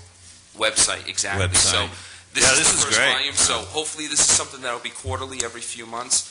And also, if you turn to the second page, again, just making the boards and the general public aware of what some of the ongoing efforts are, and also the multiple task forces that both David Bichette and I are involved in, such as the nitrogen loading bylaw task force, the land donation task force, and the sign bylaw task force, which the conservation agent won't be involved in, but he's involved with the other 2, certainly. And also, what you'll see on the quarterly reports is just a review of some recently approved projects, recently approved applications that have come before the 3 boards, and also the fees that have been collected over the most recent 3 months by the 3 boards. And as you can see, between the Planning Board, Zoning Board of Appeals, and Conservation Commission over the last 3 months, I think this is indicative of the workload. This is during the winter time, during a slow economic period. The 3 boards have collected $24,000 in fees over the last 3 months. If you project that out over the course of a year, just on these 3 months, you're talking about close to $90,000 in application fees that have come in. And obviously, Conservation Commission receives the highest volume of fees, but their fee structure is such that they have smaller figures. The Planning Board fee is influenced by projects such as when a Rosebrook project comes in, the application fees that they have to process, and also 53G accounts that come in that we have to process through the town accountant and the town treasurer. Outstanding. Can I just ask, on Yes. the nitrogen loading bylaw, Mhm. is that are you referring to the regulations with the Board of Health, or is that the bylaw Correct. one that we're doing with? Correct. That's the regulations with the Board of Health. So it's regulations. There was just a meeting on Monday morning, and it encompasses people who are in attendance at that meeting include Bob Ethier, also some local engineers, such as John Churchill are in attendance, and a representative from GAF, and also myself, Guy Campina, David Bichette are in attendance at this Are those meeting. almost done? Because Mr. Ethier had told us when this was going when the bylaw was going to town meeting, that the regulations that he could, that they should be done in 60 to 90 days, he thought he could have them done by the end of the year. Well, we're working off a working draft, and the Coalition for Buzzards Bay, 2 representatives are acting as facilitators. And right now, at this last meeting, we started working through the text of the working draft, comparing what the Clean Water Committee has proposed and what the Board of Health had proposed, and comparing the two and kind of discussing the differences between the two.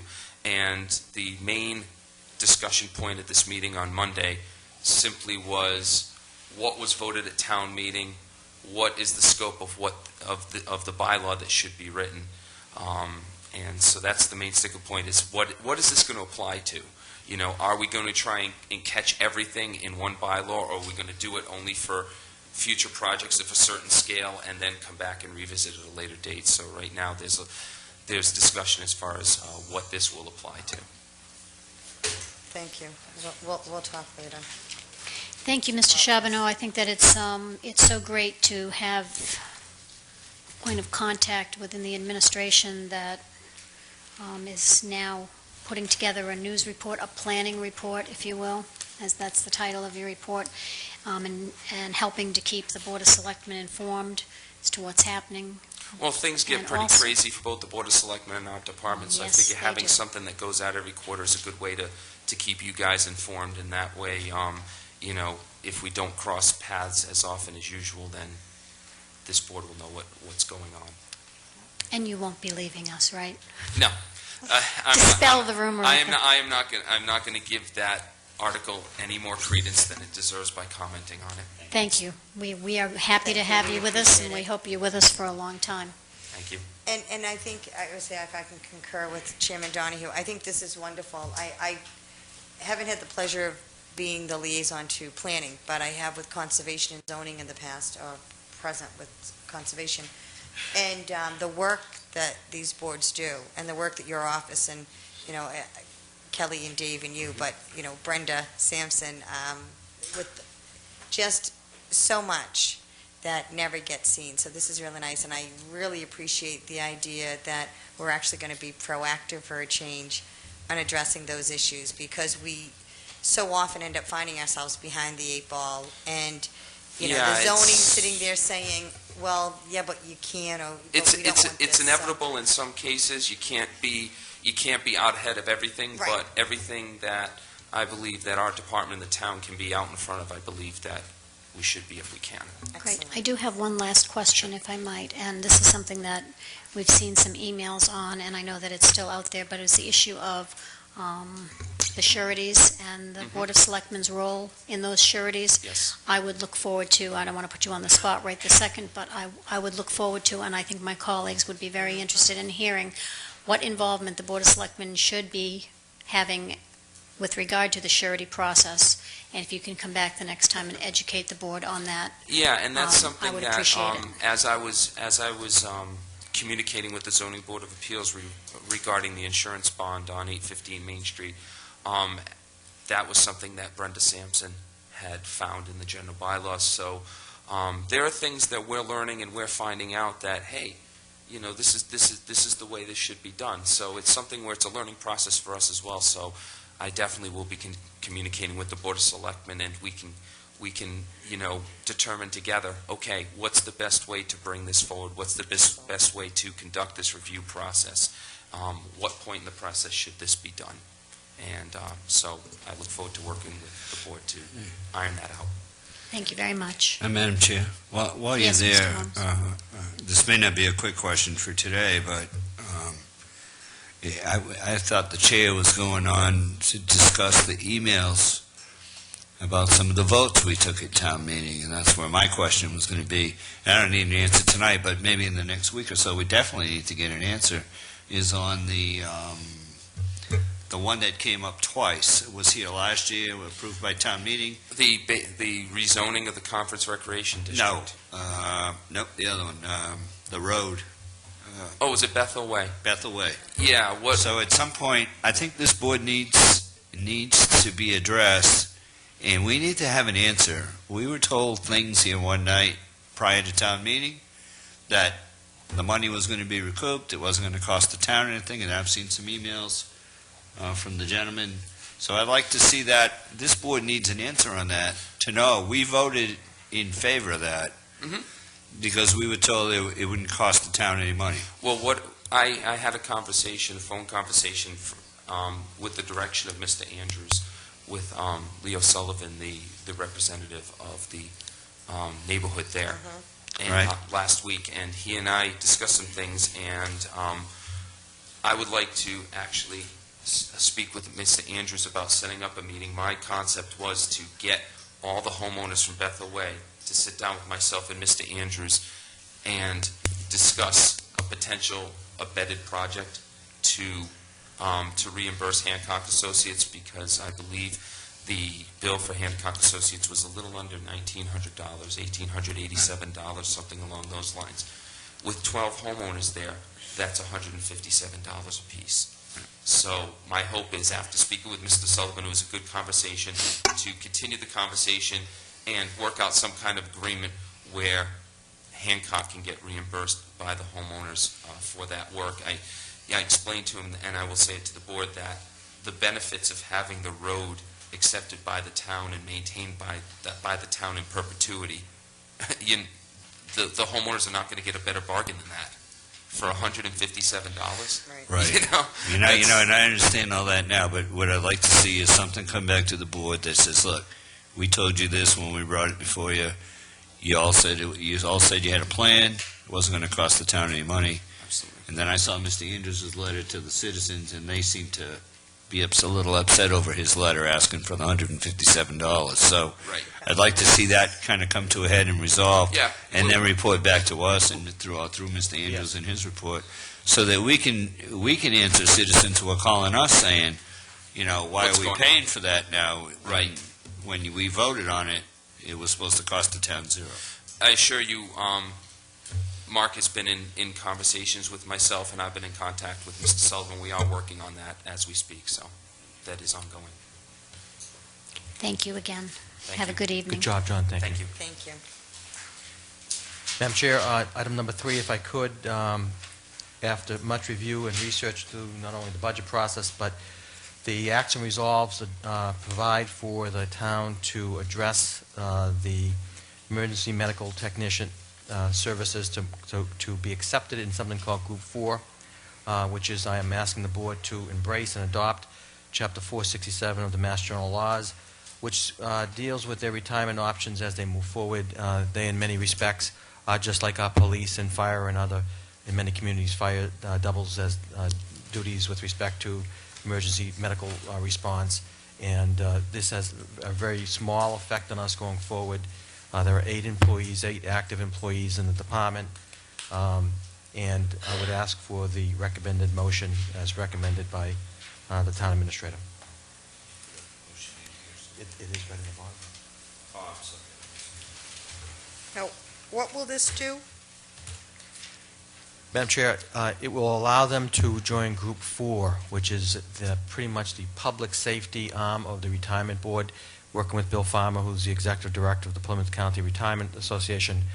This will have a very small effect on us going forward. It has no budgetary impact this year or next year or into the future. It really depends on when the individual decides to leave their town service going forward.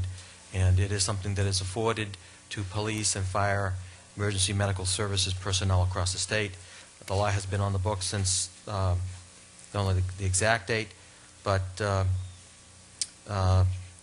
2006. So it's been on the books since 2006. And it is something that, once again, is afforded to emergency medical services, individuals that are on the front lines serving the community going forward. And once again, it's something that can be embraced by the town if the board so chooses to. So it has no financial impact whatsoever on the town? At this time. Not positive or negative? At this time. At this time, what does that mean? It means Does that that, mean this year and next year, but we're going to get slammed in 2 years? No, it does not. There are 8 individuals that are involved here. 8 individuals. And going forward and speaking with Mr. Farmer, he has indicated would have a very little effect on the retirement assessment on the town. It depends on how many years a person has for service, and when they would retire, given their age, and options that they would seek out, depending upon if there would be some option for a spouse or somebody else in the family. So it's a retirement option for 8 individuals in the medical services for the town. And we can't tell exactly when individuals are going to be retiring, and we don't know exactly when that time is going to be. But we do know that this has been afforded through this general statute to other cities and towns that did not have the ability to have their fire service. Once again, most of the EMTs work for the fire department in other cities and towns. All right, and so, I'm sorry, Madam Chair. No, that's okay. I think I could probably assist with the response. Okay, so, no, that's fine. I was going to say, so, right now, are they in, like, the town's retirement system, or their state retirement, county retirement, and this is going to just put them into a different branch of it? Is that essentially what it is? Does it give them additional perks that our other retirement people don't get? I mean, I'm just trying to figure out what is the sense or the reasoning to do this. If it's not going to save us any money, it's not going to cost us any money. It moves them from Group 2, which most of the employees in the town are in currently, to the medical services part of the law that provides them with the ability to go out take their retirement at a Group 4 level, which is basically public safety. It's police, it's fire. They can retire earlier. Yes. So, in fact, you reduce the number of years of service long term, because now they're able to, I forget what the age is, 55. I think it's 55. It depends on Based on years of service. it depends on your years of service and your age when you go out. There's a very slight increase in the retirement benefit, if I'm not mistaken, Mr. Andrews. Is that not correct? You're correct on the age piece of it. Oh, I thought just merely by going from Group 2 to Group 4, there's a small percentage increase in the benefit, is there not? That's correct.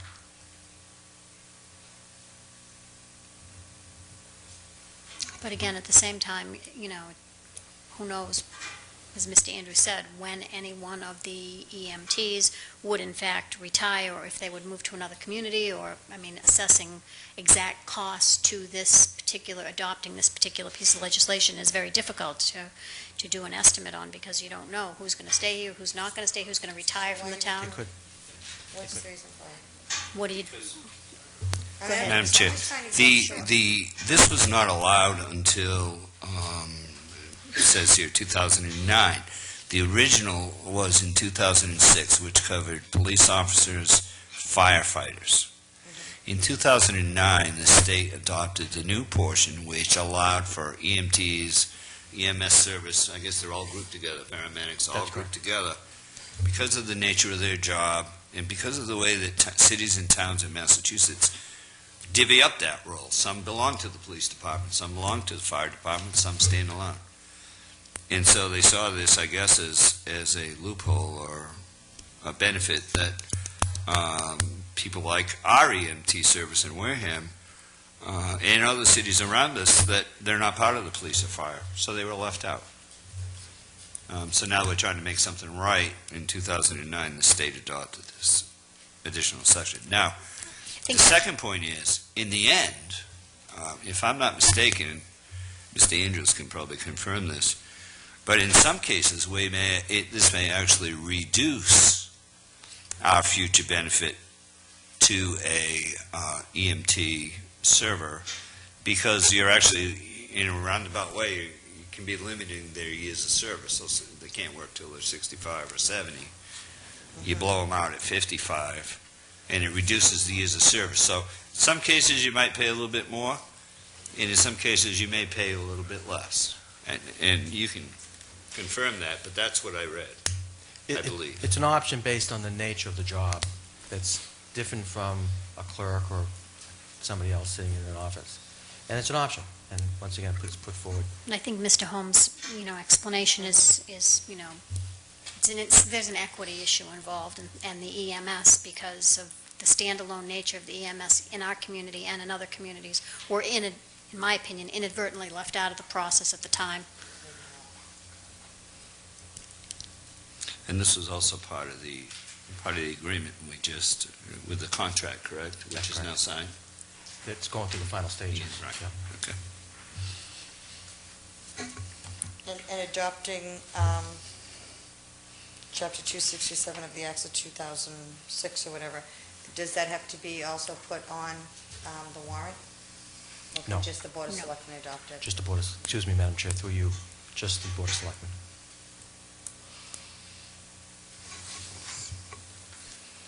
Are there any other questions regarding this recommended action? Is there a motion? I'll make a motion for the Board of Selectmen of the Town of Wareham to adopt Chapter 467, an act relative to the retirement benefits of emergency medical technicians, Paragraph G of Subdivision 2 of Section 3 of Chapter 32 of the Massachusetts General Laws as appearing in the 2006 official edition, amended and approved January 9th of 2009. The Board of Selectmen has adopted these provisions to place the full-time uniform employees of the Wareham Emergency Medical Services in the group for retirement effective February 1st, 2011. Second. There's a motion and a second. Is there any further discussion? All in favor? Aye. Opposed? Abstain? It's unanimous. Thank you, Madam Chair. 4-0-0. Do you have, say, some gentlemen here this evening you might want to introduce to the rest of the board? That I don't know if he's here. you have some more are there any EMS personnel here? There Why don't you go. guys stand up and introduce yourself to the fellow citizens in the board? Oh, that's cool. I'm Tom Rivera, I'm past president of the local 2895 and the new president again. That Can't get rid sometimes of it. happens. Can't give it right? up, can you? No other volunteers available. 25 years, I know some of you, I haven't met Mr. Andrews really yet. One of my coworkers, new paramedic, Cole Pike, and Jen Sullivan as well. I'm maybe belated answer to your question. The reason we approached the town on this, no EMT or paramedic has ever retired at full retirement in the state. And this just gives them the opportunity to do that. There's not going to be mass exodus or anything like that. I know that was a question. It just gives the person the opportunity. I'm the closest one to retirement, 25 years. I'm 57 this year. And I'm looking at least another 4 years. Everything's going well. Right. Good Lord willing, and the creek don't rise. A lot longer. Right. They're going to be around for a while, and thank you for all that you do for the citizens of our town. I know Thank you. many people have expressed their gratitude and thanks for the quick, dependable, and professional services that you provide to them. So thank you, gentlemen, for being here tonight. Thank you. and Good job. Thank you.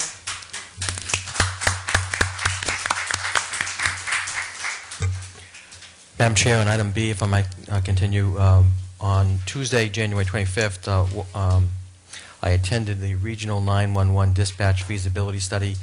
SERPID, our Regional Planning Commission, received a federal grant to do a study of about a dozen or so towns, and that's swelled up to about 18 and 19 now, that would employ a firm to do a full exploration of the ways to improve public safety and communications in the region. And I just wanted to report back that I attended that meeting with Lieutenant Walter Career at UMass Dartmouth, and saw a very fine display from Geocom, who will be out surveying. It doesn't mean that our dispatchers are going anywhere. It just means that there is a full court press, as we all know, for real regionalization, trying to get to real savings for cities and towns. It's all over the governor's message that he submitted last week, and this was an attempt to further explore. It doesn't mean we're going to join anything or do anything. It just means that we're exploring the process through the examination of the current 911 operations and to look at opportunities to improve the system and to save money in the process. If I may, Madam Chair, just very quickly. Please. If I remember correctly, didn't the governor say that in Massachusetts we have like 291 911 call response centers, and in like the state of California, they have 4. It's something like It's that. something like that, yeah. It's very that- dramatic. Okay, that's what I thought. I mean, I know we're not going to a statewide type thing, Right. but we are looking at regional, and that could really save quite a bit of money. A ton of money, and it's also not to put anybody out of work or displace anybody. Madam Chair, through you, it's really about trying to see if there's a way to engage the technologies to be able to help us move forward in the future. Absolutely. Thank you. Thank you. Item number C, I just wanted to give an update. One of my New Year's resolution was to get really, really involved with the rewards program, and we have been involved with that. What that means is our independent insurer through the Mass Municipal Association, Meyer, provides us with a number of updated programs, and on Wednesday, January 27th, we had Mr. David Labonte out and Ms. Adrienne Magnolia to join the leadership team to try to find ways, everything from new seminars to finding ways to increase our understanding of policies and procedures to reduce our insurance costs. And they actually write us a check back, and you can see over the past several years, the Meyer Insurance Group has provided the town with $83,000 in rebates to the town, and this, once again, is just really keeping your eye on the ball as it relates to insurance and making certain that we have the most current, up-to-date policies from police department through to the planning department. So, and it also expounds upon, I know Chairman Donohue has paid particular attention to this, it's the ethics seminars, and it's the open meeting law seminars that we do that invites the best possible rebate of insurance back to the town. Just wanted to report back to you and let you know that it's working in our favor. Thank you, Mr. Andrews.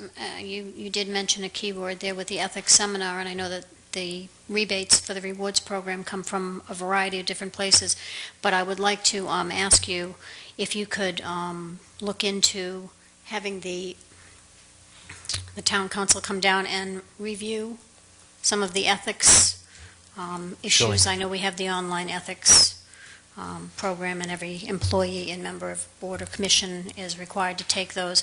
But I'd also like it's come to my attention that there are several issues with the open meeting law, and that we are not quite where we ought to be in terms of being in conformance with that open meeting law. And I think that it would be nice to have not nice, but probably necessary to have a refresher training for our boards and committees in the new open meeting law requirements. Thank you. Very well stated, and the first time around, I know it was a very daunting opportunity for folks to grasp the new law, and the Code of Massachusetts regulations weren't even enforced then, so this is a great suggestion. I will follow up with council on not only the open meeting law refresher, but also on the State Ethics Commission, and I think they should be on an annual basis, at least that, perhaps even a semi-annual basis. We do get new members to committees all the time, and they aren't always afforded the opportunity on an ongoing basis. I know that we hand everybody a copy of the open meeting law, but to have the training every year, I think, is key and critical to having somebody talk to you about what the open meeting law is, and if boards and committees have questions about what the open meeting law is about or how it should be implemented, that gives them the opportunity to ask the question and get the answer in person. So I think we had that in July of last year, and we should do it again. Yes. We usually do it in March or April, but we waited last year to July until the new law. Yes. So if we could have it again, because if I may, I just said I have that down here, because there has been so many issues on, we appoint a subcommittee, and then there are people saying, oh, well, that you don't need to keep minutes, you don't have to post it. Well, yeah, you do. Or you have joint committees. Right. These things are all that we keep having to go back, and, we tell people, they don't believe us. And so I think that it would be ideal to have council here, and even to find out, can we make it mandatory? I know that we do have it within the first year or the first thing, one of the requirements for being on boards, committees, Sure. and commissions, but especially in light of the new changes, that, to have some type of a mandatory meeting on that, so Okay. that there is no question about it going forward. Got it. Thank you. You're welcome. Madam Chair, through you on item D, We have been very active over the past week and a half, and I hope I spoke as forcefully as I could at the last meeting with respect to the Governor's House 1 recommendations with respect to local aid on the general government side. I have subsequently spoken with Senator Mark Pacheco and Representative Gifford with respect to what their branches of government will be doing. And I have a letter that I sent on behalf of the town with respect to local aid from municipalities. I think it needs to be addressed. The governor's budget is up for debate, first in the House and second in the Senate. And then locally, we did form a budget review committee that met last week, and we'll be meeting this Friday. I intend to try to make myself clear with respect to 2-day meetings, and I'd like to get some evening meetings in so that we can get out to the neighborhoods and talk to people about the budget, about what the local aid formula means to us and how important it is to the town. Because we've taxed at the 2.5 levy limit, and our new growth is strong, as you can see from the early developers that were here tonight. But we need to move forward in a direction to make certain that local aid is not only stable but predictable. And through the process this year, hopefully it gets reversed with respect to a 7% cut on the general government side and additional increases to the educational side of the house. And I understand that part, but from where I sit, I'm looking at making sure that we can meet core services in our budget. The department heads will be meeting very shortly with the Finance Committee. I'll keep the board updated. And once again, I think the intent is to get as much information out to as many sectors of the community that we can, particularly the neighborhoods, making it easier for people to understand what some of these decisions will be about. And I want to thank Chairwoman Donnie for her guidance through this process, because as well as members Holmes and Cruz and Ekstrom by being at the meeting, and I'm honored to be chair of this group, to be able to move forward with a dialogue that I hope is productive and that shares information that not only assists in the process but gets us the best possible budget for fiscal 2012. Thank you, Mr. Andrews. May I comment on that? Certainly, Mr. Holmes. I'll try to be brief. Thank you. It is getting later. Mr. Cruz used a little plant thing with me, like the Wicked Witch of the West did.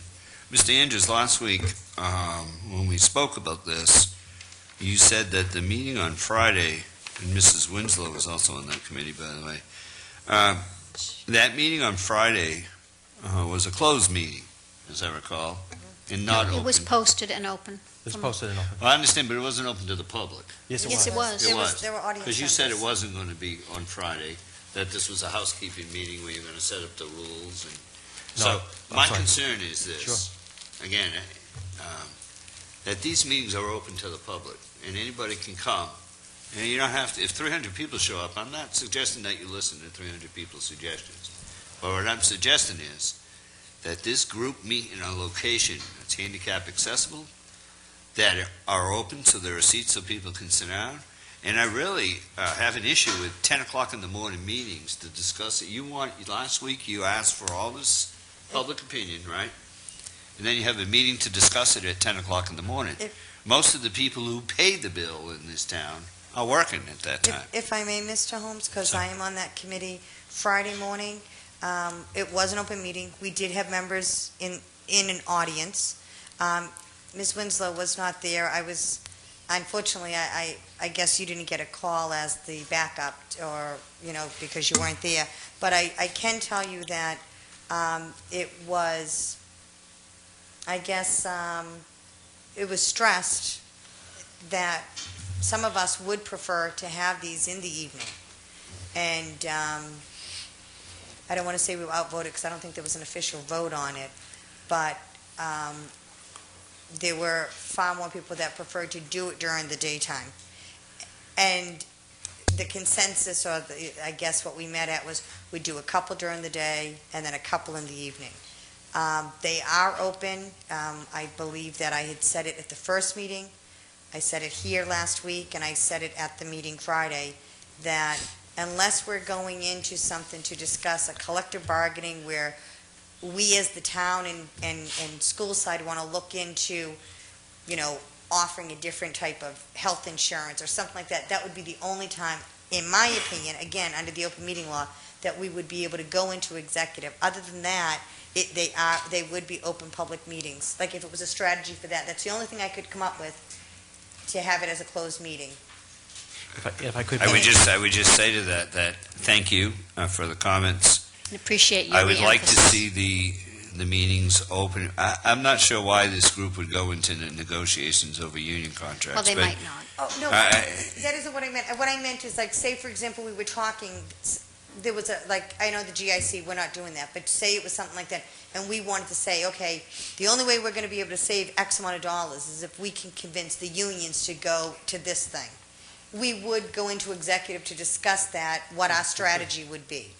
But, or what the recommended strategy would be for the town administrator, not that we would do anything. And that was the only thing, when they were saying they wanted to go into executive, I was looking at the 10 possible reasons to go into executive, and the only thing I could even say would be this could possibly be discussed, and that could possibly go into executive. But I agree with you, and I think I said it at the first meeting, at the meeting here.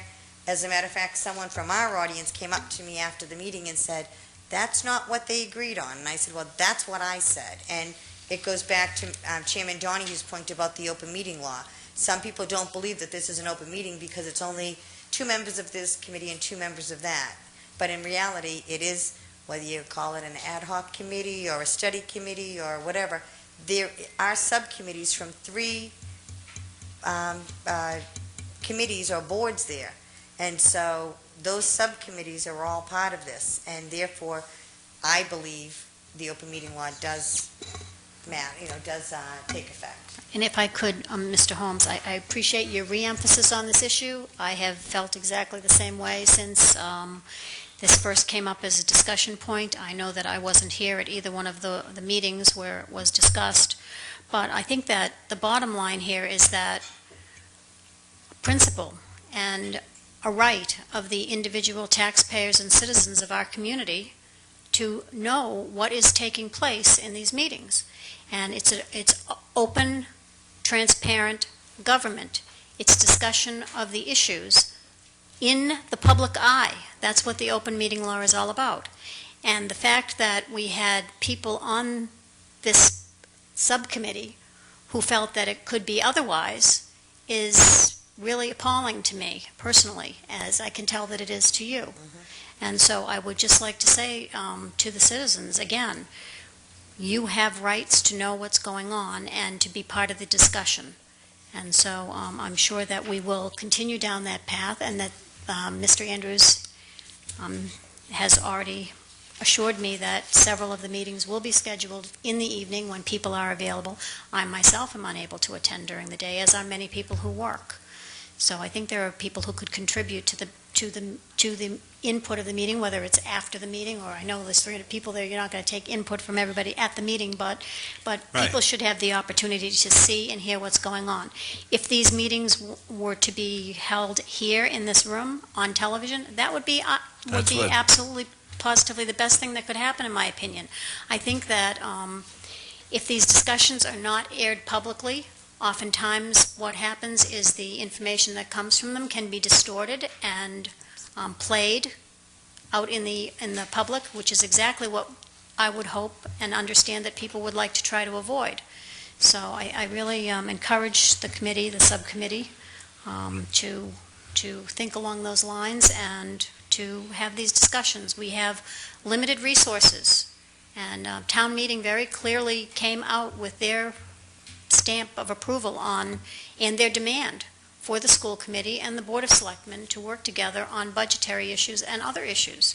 And that was just as recently as this fall town meeting. We all voted on working together and putting it out there in the public eye. So that we aren't doing anything in a closet.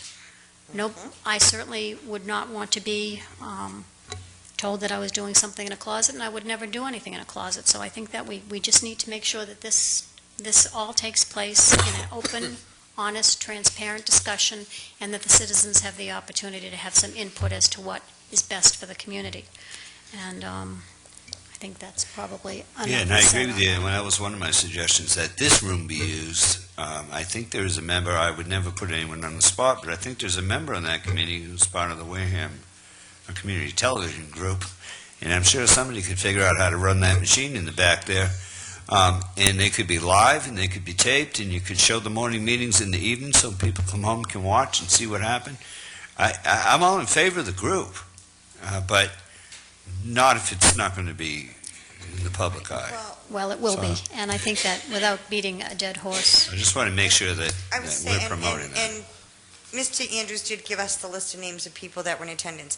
I strongly suggest anyone and everyone contact them and tell them that, because one of the issues at the first meeting was, and Mr. Cruz was there, and he can, I think, attest to this, is that there was a lot of concern that if you had it open to the public, that if you and I disagreed on something, we couldn't battle it out.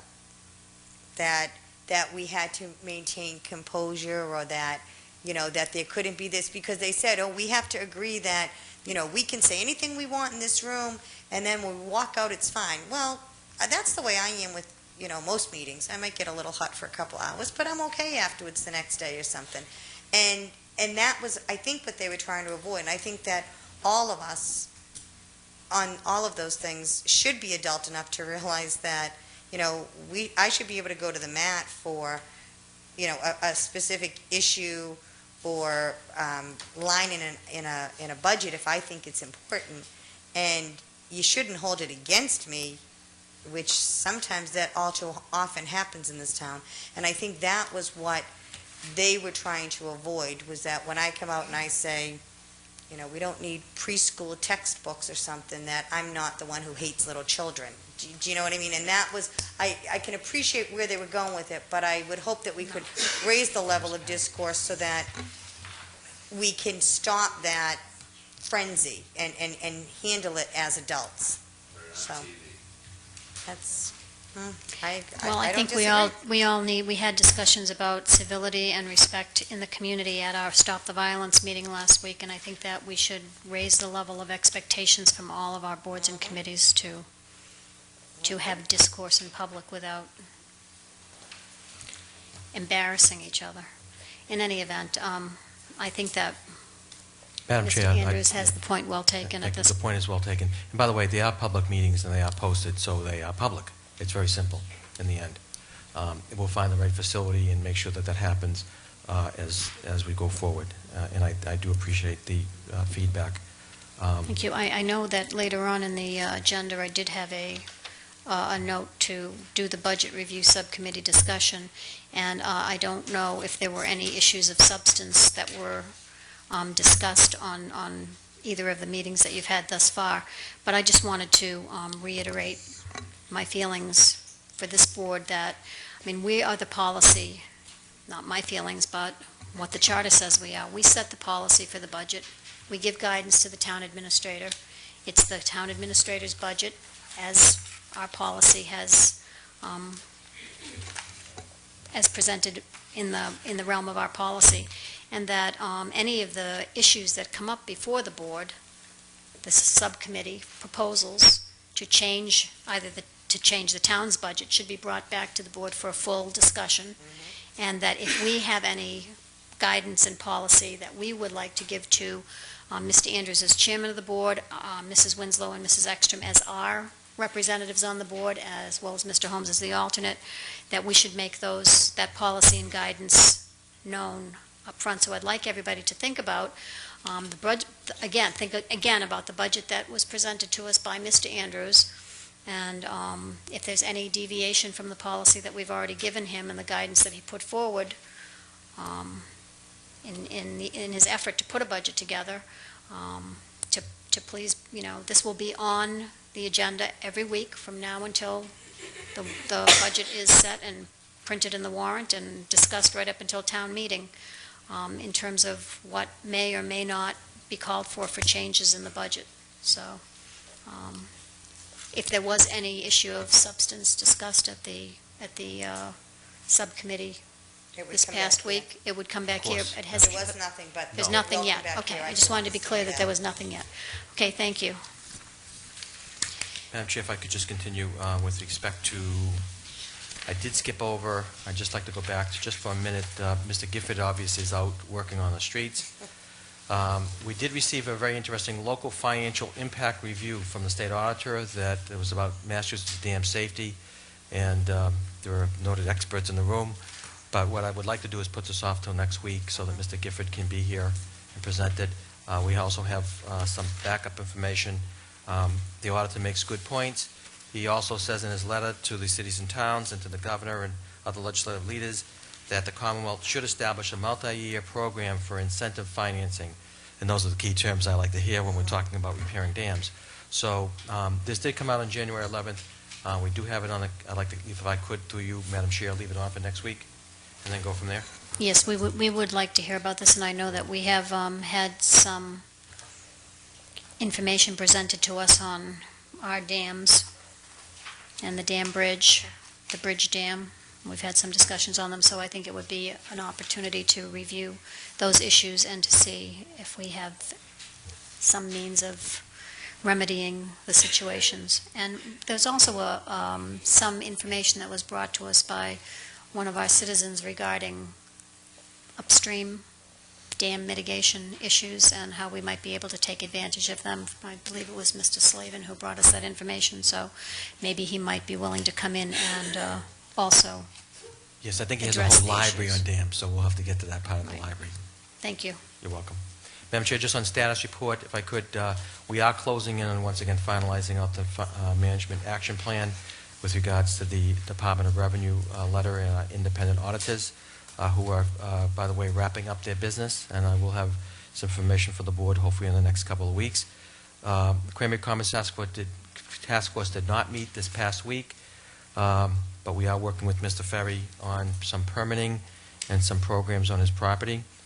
I did meet with the chief on Monday, and I will give you further update on that as I can. The model recreation program and the computer systems upgrade for town hall and other areas are in flow and working.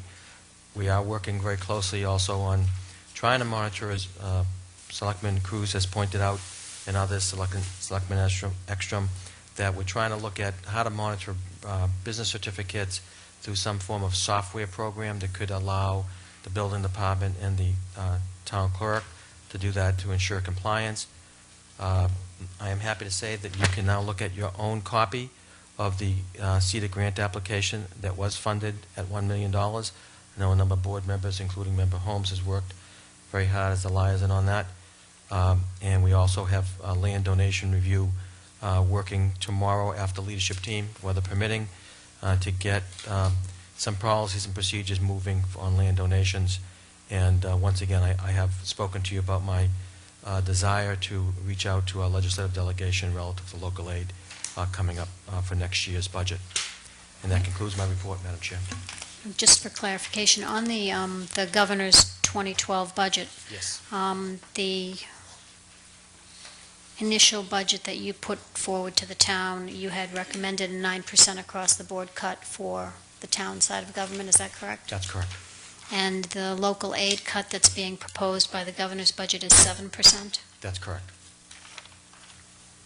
And on the school side of the budget, the governor is proposing a 3% increase in the minimum net school funding? Approximately $1.2 million. Increase. Increase. Yep. And approximately on the town side, $150,000 cut. Thank you, Mr. Andrews. You're welcome.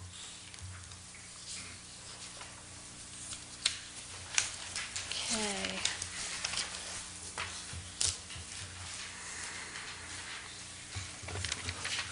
We have the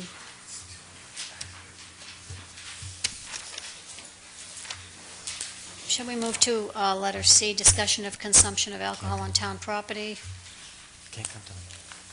We had a request for an organization in town. They wanted to possibly use the Onset Pier to have a wine tasting event this summer, and we ran that issue by town council, and I believe we have some representatives, and I thank you for your patience I should have called you up before we got into the town administrator's report. It's such a bad night. I apologize for not bringing you up sooner. Would you like to identify yourselves for the record, please? Sure. I'm Eleanor Martin. I'm the new president of the Onset Bay Association. And I'm Teresa O'Neill, and I'm the new executive director of the Onset Bay Association. Well, thank you both for coming this evening, and thank you for taking on those responsibilities. The Onset Bay Association has done some wonderful things for our community, and we look forward to working with you as the new leadership of that organization. Mr. Andrews, did you want to Madam Chair, please. review the Thank you. council's opinion on? This is a first. I just want to say that because I did sit with Ms. O'Neill, and I'm very happy to meet Ms. Martin at their annual meeting a couple Thursdays ago, I believe. You throw quite a party. Oh, thank you. You're welcome. This is really about really trying to set some policy and procedure relative to an enclosed area that would be monitored by a detailed police officer on town property. I know we haven't done that before, but if you ever have, gone into Boston, the World Trade Center, other types of events, whether it be some type of seafood venue or some other type of venue, there are opportunities to have a tasting along the way. And the Onset Bay Association President Mary Lou Payton had presented this to me as a concept going forward. And once again, that's still what it is. But I did see a picture of a very secure tent, probably as secure as some of the other licenses that we've granted in and around that area.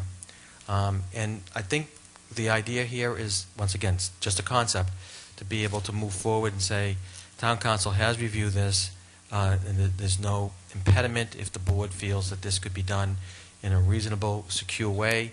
And it is a time period. I understand the event that would be held would basically fill in the middle part of an afternoon or early evening.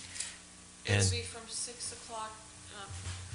Just bring it towards you, Teresa. The event would take place from 6 p.m. until about 10 p.m., and it would take place after a jazz festival that's already been scheduled for the band shell by another group, and during the traditional illumination night. So the illumination night would be happening at the same time this function would be happening on the pier in Onset. Our hope with doing this is that the illumination night in the jazz festival brings people in, but then there's like a lull and people leave the area. We want to keep them in the area throughout the whole day. And we hope to bring a lot of, not just residents from Onset and Wareham, but we're looking to bring a lot of people from across the state into this. And it's kind of a big undertaking, but we hope it's going to be a good one. Teresa's got a lot more details on... We have been working with different groups on sponsorship, and people have been very receptive, and the people in town that we've talked to have been very receptive to having an event like this. And it would certainly show off the Onset area. It would also be, it would be a catered event, and the focus would be on local products such as local food, wine, and beer. There is a Cape Cod coastal wine trail that goes from our area, like Plymouth County, all the way to Provincetown. There's probably about 11 different wineries that we hope to have involved. So it would really showcase the South Coast area food, like a local caterer, and local businesses would hopefully be taking part in this. And the ones we talked to have all been very much interested in it. And it would be under a tent. It would only be adults only. There would be no children involved at all. It would be, you'd have to purchase a ticket, and that ticket would give you access to the wine tasting and to the food. So once you're in the tent, once you've purchased your ticket, there would be no money exchanged by patrons, and it would be, all the alcohol would be served in tasting size portions. So it would be a very controlled environment for anybody who does attend. Well, if I could, I think, it sounds like a wonderful event, and it sounds like, but there are also things that the town has to take into consideration, and one of the things that there are several things that Town Council has recommended to the board. Some of you may have seen the email from Town Council. He recommended that that we get a duly licensed one-day permit for this alcohol tasting, so you should submit your application for a permit as soon as possible. He's also concerned with liabilities, and that you will more than likely, he's recommended to us that we require you to provide a policy of insurance that names the town as an additional co-insured. I have no idea how much that kind of a policy would cost, but I would suggest that you would need to look into that as soon as possible. And we can, we may be able to consult with our insurance advisor to see what, if anything, we're covered from. And those are the two pieces of advice that I have been in contact with our insurance agent for the Onset Bay Association. We do have a general liability policy in place, and I was in the process of filling out all the paperwork for the one-day liquor permit. We had to get the insurance policy rider submitted along with the application, which we were just waiting for from the insurance company. They actually just emailed us this afternoon, so we didn't have a chance to fill that out, but we hope to submit that either tomorrow or by Thursday, so all the paperwork would be submitted for the license, including the rider for the one-day, naming the town for that one-day event.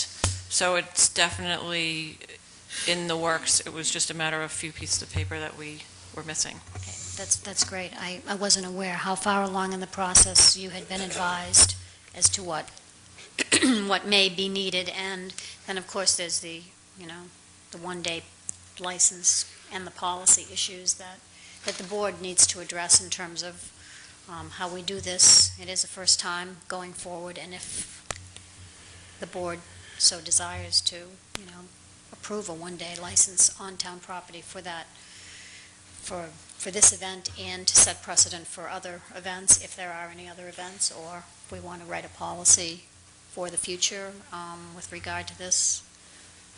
Board members, I'll open it up to you. Any thoughts, concerns, questions? I guess you're looking this way first. Through you, Madam Chair, to the board members,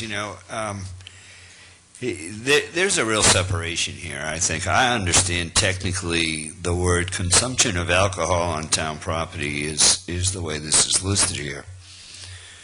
And I've seen the brochures, and I've looked at the tent and the setup, and I did a little looking at your stuff, and there's a big difference here between this type of an event, having an open bar on Main Street.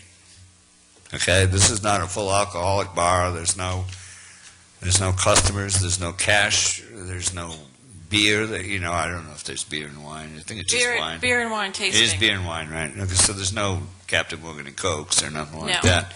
This is not really a bar event. This is it's more of a really kind of a classy wine tasting. I don't drink the grapes, so I don't know what that means. But to those who enjoy wine, I think they give you little cups to taste here and there, and you get a little thing of beer. I don't drink beer either, so it doesn't help me. But I think there's a big difference between having a concealed event inside a tent, we're having a wine tasting event, and having a bar on the stage at Onset Park. I think there's a big difference there. And to have a one-day license and to follow the recommendations, I don't have a problem with that at all. Thank you, Mr. Holmes. Anyone else? Mrs. Ekstrom? Mr. Cruz, please go right ahead. Yeah, I do, Madam Chair. I have a problem with it because it's town property. Anytime you use town property, we're responsible. If we start there, where do we end it at? Everybody else can say, let me put up a tent and I can serve. And you just alluded to it, you sell tickets for $6, $10, whatever it is. And when somebody buys something for $6 or $10, whether he's a drinker or not a drinker, he's going to go in there and get his money's worth. Get his money's worth. Right. So I'm a teetotaler, so it doesn't make a difference to me, but I'm worried about the town property. Now, the only thing is if you rented that piece of land for us for the day, I don't know if that's legal. But, I'm against having anything on town property with alcohol. So it's up to the board, but it's a touchy subject. Even with the lawyer's recommendation, it was a touchy subject. And I So, can and I appreciate completely- all you have done for Onset, because you've done great things for Onset. But in the same token, we need to toe the line so it doesn't get out of hand. I completely understand where you're coming from. I know it's a huge liability issue for the town, and which is why our insurance company, we have approached them with the whole, it would be a one-day event where we would have to have the town named as, in the liability policy directly. And again, I did not have a chance to look at the paperwork or go through it, but we were hoping to bring what we would consider a pretty upscale event to Onset for this one night, where I think Illumination Night and Jazz Festival tends to bring in my opinion, I've only been here for 3 years, I've only seen 3 Illumination Nights in my time, but it tends to be more of a lower key, older audience, and it's a fairly quiet night, and there's really nothing else going on during Illumination Night, and we're hoping to draw the people who are walking around and just going to the beach for that 20 minutes while the flares are there, and bring them into town, walking through town, and go to this lovely event that will be seen from anybody who can see the flares on the beaches. Will be able to see this tent that will be lit up, and it would be kind of along the lines of looking like almost like a wedding, with food. There would be food would also be included. They would be fed, so there's not people will be eating and having glasses of wine and beer, and it's not unlimited consumption, because it's we could do something where we shut the bar down or shut the serving down at a certain time, so all that's left for them to do is food, so the drinking part of it is limited in its time period. But we are trying to showcase that area in a little bit more of an upscale event, which and give, like I said, give people who are walking around something else to do and something very visible. And I do understand the concern about being on town property, but I don't know of physical space where we could have an event like this where they would be able to see all of the the lanterns, or excuse me, the flares from Illumination Night, and also at the same time we're trying to get a lantern type display going on in town. We did it last year. We sold about 500 lanterns, but we hope to really do a bigger push for it this year, so that all the homes all around the water are all lit up with lanterns, as well as Shell Point and Point Independence, so people are staying longer in the town, and either participating in the tasting, or even walking around town and just seeing what else is around in the neighborhood. Well, Mrs. Extra. thank you, Madam Chair. I agree with Mr. Cruz. And I understand the liability and how an insurance waiver can cure that.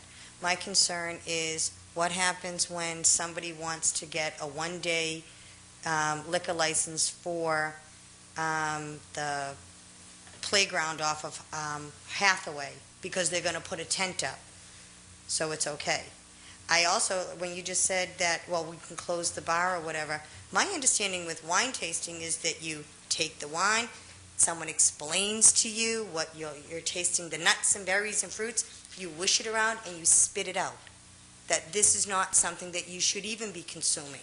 So when you're saying that we'll close the bar, I don't know, are you giving, I think taste you're of wine getting- with different foods? so Yeah, that you're taking the wine tasting term a little bit too little, because that is a wine tasting. Like if you went to a wine tasting and they were trying to sell you a case of that wine, you'd go from booth to booth and you'd taste them and spit them out. But this is more of a social event. Okay. Where they will get the little cup of wine and they'll drink it. Okay, They're so, not going to be tasting it. It's just called a wine tasting because there'll be so many different Okay. types for them to. and then I select also have a problem, and I understand, the Illumination Night, you can say that it's older people walking around. It's also people with young families that walk around, or that drive around. Right. And- The problem that we've found with Illumination Night, and I love it, I think it's a great event, but it's so much to get there and get ready, and then it's over real fast, and this will kind of prolong the scene of it. But it won't for me and my 4 children, because we have to leave because there's alcohol in the parking area. And I also, we can't even drive by because you're going to have a big tent that will block a big section of what I'm seeing from up the front. So I have a problem, and like I said, I do have a problem. Aside from that, those specific issues with that, I do have a real problem of what it means going forward. Are we going to make a policy that says only this one particular area of town property will we ever lend out, that will ever allow this to be done? Because I think if you say town property, it's town property. And I think that you're opening up a whole can of worms. And, I think the OBA is a wonderful organization, but I think that that this is just not the right type of thing for the town to be involved with as far as a joint venture, because I think that I'm not even worried about the liability because I know insurance will cover that. I'm talking about what it opens up and what it means to the town going forward. Well, what we kind of hope it will mean is that it opens up more of a tourist area, that people will really see it for the beautiful spot that it is and will want to come here for these events that we have.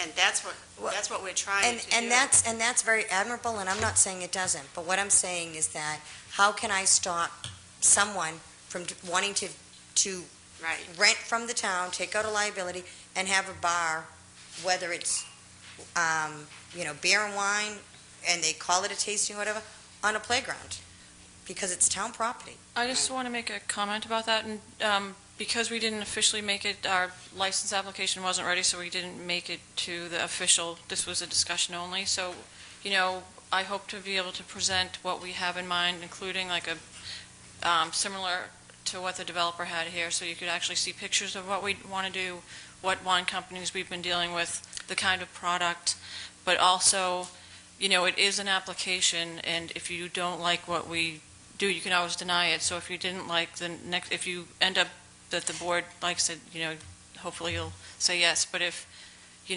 don't like the event, you'll say it's definitely not something that we want to do. Then you would judge it as no, something that you didn't want to do. But that's what the whole application process is for. So, And I understand the application process. Mhm. That's not, I fully understand that. And what I'm saying is that it's bigger than that. It's not the OBA, it's not this particular thing. It comes down to what is the town, what are we going to do?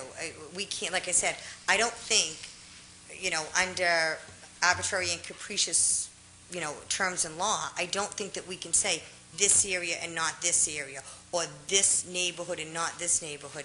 So when we're looking at town property, we really need to consider, and are there certain criterias that your group would fall into, that other groups we could, well, I shouldn't say we could exclude, but that's the type of, and that's why I'm saying it's not this particular event or whatever. Like I said, I side with Walter. I think that we're opening ourselves up to a lot of issues that we, it's a good idea, it sounds good, and I think that we have to really look at what that could mean for us. And that's why we wanted to invite you in this evening to be part of the discussion, because it isn't about just this one event, and your application will come before the board, and it will be acted upon by the board, but to have a discussion a little bit well in advance of the event, and because I know that, we all know that it takes a long time to put together an event of this nature, that's why we wanted to get you, get this issue in front of the board as an issue, not as an event,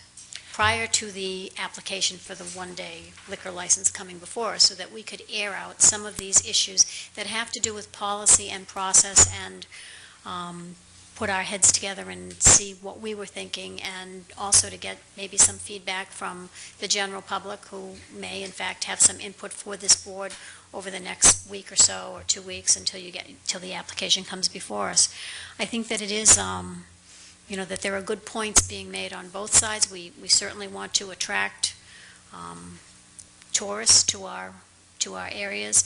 I'm thinking that, there's a suggestion that was made this evening that, that maybe the tickets that you sell would have you punch them somehow, and you only get 4 tastes for $6 or something, so that limits the amount of consumption. I don't know who your pourer will be, but you need to be aware that if the event were to go forward, it would have to be with licensed pourers and all of that. People who are tips trained, those are things that for safety, in additional safety's sake, that I would recommend to you. But again, it's still the larger issue of policy and what kind of precedent are we setting in town. And as Mr. Andrews said right from the beginning, this is our first request of this nature, and so there is no policy or history to go by. And we would be setting precedent, and we have to be very careful about that, because we don't want to then be accused of discriminating against other groups, other places, if the board were to say, oh, yes to this group, no to that group, and that things along that idea. So I really think that my opinion is that the board really needs to put its head together and come up with a policy that this is either going to go forward, and we're going to have, certain things that are within the realm of the law, what's legal, what's not legal, what we can do, what we should do, what town council advises, and put together some sort of a policy that would then become in place and not allow other people to come back at the town and say, well, you let them, but you won't let us, and what kind of ramifications would that have? So, it's Illumination Night is great. I remember it from when I was a child. They actually used to do it with the fireworks the same night, and it was always an exciting night to be there and watch the flares go up. And So really, they did it the same night as the fireworks? they did way back when, yeah. They did the illumination first, and then the fireworks went off. In any event, thank you, ladies, for coming in this evening and giving us an idea of what it is that you would like to do, a better idea of what you would like to do, because I think it's important for the board in setting a policy to understand exactly what you have in mind. And again, I encourage you to bring your application forward as soon as possible.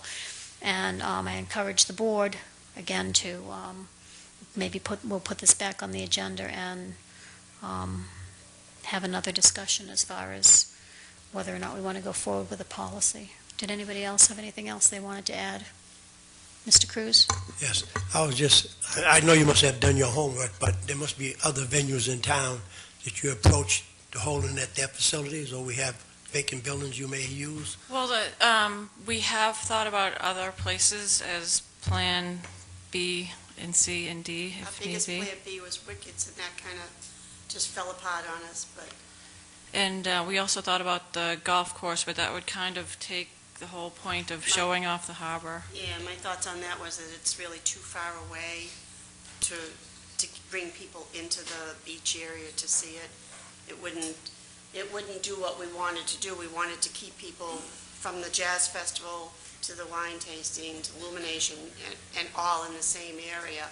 How about So the if we inn did at it up at the golf course, it would. What about the inn at the end of the point? I can't think of the name of it. It's escaping me at the moment. Point Independence? Point or the inn at the Point Inn at, Independence? What is, the Inn at the Onset Kennedys own it. I can't think of The Inn at Onset Bay or in, that would be, I know there's not a Yeah. lot of parking there, and it is a that little what it bit is? out of the way. Well, anyway, clearly you've had your thinking caps on, and again, we appreciate you coming before the board to help And we us. thank you for listening to us. and Yeah, thanks for your time. We're going to go ahead and fill out our applications and hope you'll decide for us. Thank you. All right, Thank thank you very you. much, Thank and you have for a your good time. evening. Congratulations. Yes, and good luck with your leadership roles. We know they can be difficult. Thank you. Okay, so just to wrap that issue up, do we want to come back and try to come up with a policy? Do we want to vote on it next week, or we want to just wait for the application to come forward? Well, I think that maybe, seeing we all know this is coming forward, that perhaps we could all kind of look, and I don't want to say everyone write a policy, but we could draft ideas for a policy, and I think that we should probably have a policy in place. Would you like to if that's- volunteer No. that? Are you in? My policy would be none. Well, Mr. we don't want Andrews. you right, we don't Well, want you maybe right. let me make the suggestion then, Board, if I could. Mr. Andrews, perhaps we could look to see if there are any other communities that have a policy on consumption of alcohol on town Sure property. thing. There must be somebody out there, and rather than reinvent the wheel, if there are any I will look into communities. it, Madam A Chair. lot of festivals are held in cities and towns on town property where they have beer and wine. I will So- research it and Thank get you. back to you. Thank you. Maybe even our council might be aware of some community that has a policy for Sure. the use of town property and serving alcohol. Okay, we have to vote on the special town meeting dates this evening. There's going to be a special town meeting in addition to our regular town meeting in April, as there usually is.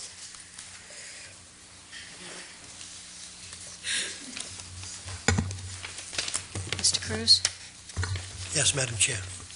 Process for calling a special town meeting April 25th, 2011 at 7:30 PM within annual town meeting. Tuesday, February 1st, 2011, Board of Selectmen should establish all dates for completion of a warrant for the special town meeting. Friday, February 18th, 2011, last day to post in at least one public place in each precinct notice of intention of Board of Selectmen to call a special town meeting for April 25th, 2011. Bylaw Division 1, Article 1, Section 3, 10 days before warrant closes. Thursday, March 10th, publication in local newspaper of notice of intent to call a special town meeting, 45 days or more before the date of town meeting. Friday, March 18th, 2011, last day to submit articles to be inserted in the warrant. Tuesday, March 22nd, 2011, Board of Selectmen should officially close the warrant. Friday, March 25th, 2011, last day to post in each precinct and deliver a copy of warrant to the town moderator and to the chairman of each committee established by Section 2.5 of the Wareham Home Rule Charter within 3 days of a closing of the warrant. Thursday, March 31st, 2011, last day to publish entire warrant in local newspaper, not less than 14 days before town meeting. Monday, April 25th, 2011, commencement of special annual town meeting. Is there a second? Second. For discussion, Yes. why are we printing it in March? The warrant, it's 14 days, no more than 14, or no less than 14 days before town meeting. Usually it's printed the week after the elections. Like, Wait a second. I don't understand why we're printing it so early.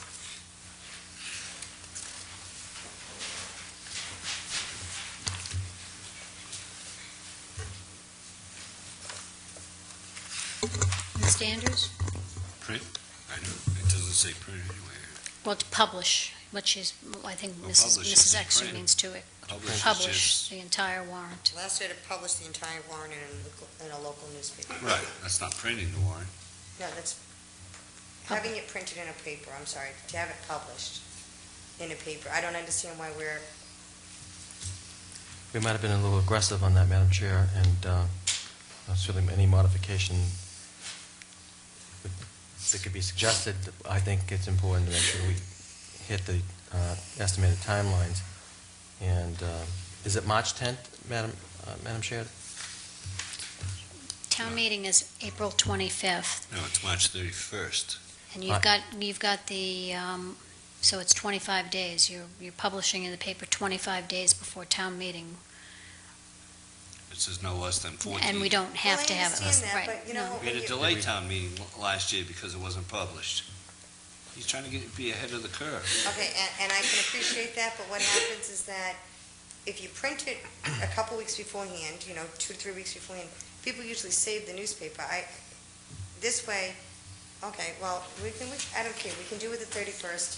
It's just, I think we should move it ahead another week, 25 days. I mean, you're talking about 25 days if we move it I to, mean, if we're going to make the mistake again and print it wrong again, now you're talking about 18 days ahead of time if you do 1 week from March 31st, which would be April 7th. Is that April 7th? Can you look on the calendar behind you? That would be... Somebody have a calendar handy? this is what I I think 18 days before is plenty. April I 7th? mean, I think, you have the election, which is what, April 5th? Right. And so in the middle of the last of the election, Right. we're gonna print this. People won't have this stuff a month later. Well, if And I we, know that was pushed forward because of errors before, but hopefully those errors won't be made again. You know, I mean. I hope so too. Thank you. Of no I'm fault of hoping. yours. Of your- I'm really hoping. No, I would say of no fault of yours, but I would say, I hope that we won't have those problems, so we don't have to be giving ourselves all that lead time. We'll note that you tried Hi. when it happened. Mrs. Ekstrom, would you entertain making an amendment to Thursday, April 7th, 2011, to be published in the warrant? That's 18 days. That's 18 days, April 7th? which is only 4 days more than what's allowable, and the newspaper schedule was a Thursday schedule, basically, so. I mean, we couldn't do it on the following Thursday, because that would be, Wouldn't be enough. we would miss it. It would be less, it would be fewer than 14 days. Nope, I'll leave it the way it is. I won't make an amendment. No amendments? No, I just think that we're just being very conservative, that's all. That's fine. Does anybody else wish to make that amendment? Everybody else is happy with the 31st? All right then, it's been moved and seconded. All in favor? Aye. Opposed? Aye. Abstained? It's 3-1-0. Don't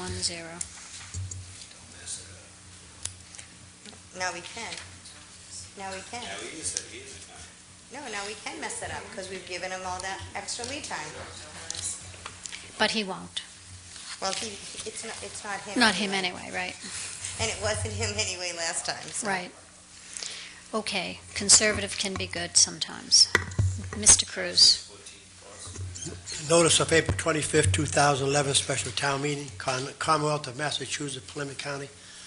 Either of the constables of the town of Wareham, in the name of the Commonwealth of Massachusetts and in accordance with the provisions of Division 1, Article 1, Section 3 of the bylaws of the town of Wareham, amended, you are hereby directed to notify and warn the legal voters of the town of Wareham that a special town meeting has been called by the Board of Selectmen and held at 7:30 p.m. on Monday, April 25, 2011, at which time the business of the town meeting shall be transacted. The deadline of submission of articles to be inserted in the warrant is 5 p.m. Friday, March 18, 2011. Petition articles will be accepted up until on March 18, 2011. And you are hereby directed to serve this notice by posting the test copies thereof in at least one public place in each precinct within the town on or before Friday, March 25, 2011. Thereof fail not, and make due return of this posting with your doings thereon to the town clerk, given on our hands at the Wareham this first day of February in the year 2011. So moved. Is there a second? All in favor? Aye. Opposed? Abstained? It's 4-0-0. Thank you, Mr. Cruz. You're welcome, Madam Chair. Next item on the agenda is a Westfield discussion. Mr. Holmes?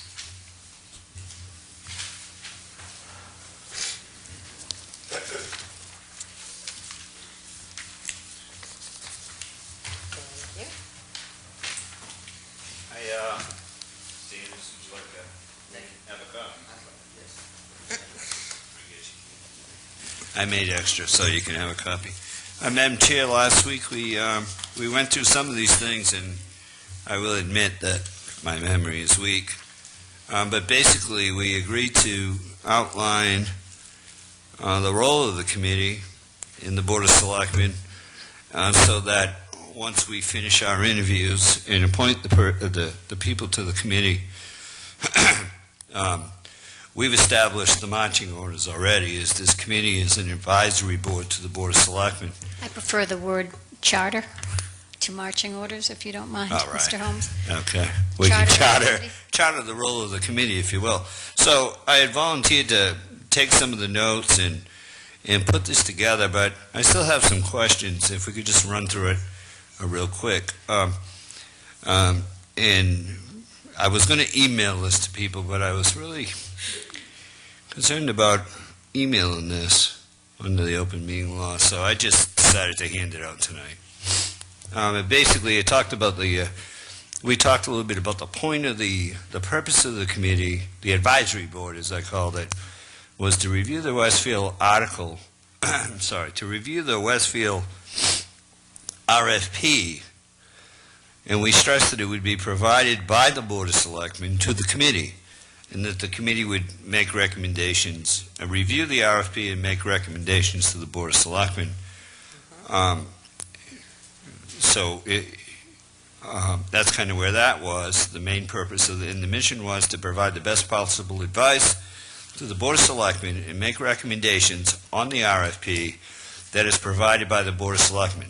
I'm not trying to repeat myself 1,000 times, but I am trying to repeat myself 1,000 times, that the RFP is to be provided by the Board of Selectmen. Under the statement of work, we had agreed that each member of the advisory board would receive a printed copy the existing RFP. The Board of Selectmen will provide edits and additional changes to the original RFP to the advisory board, and I meant to say in writing there.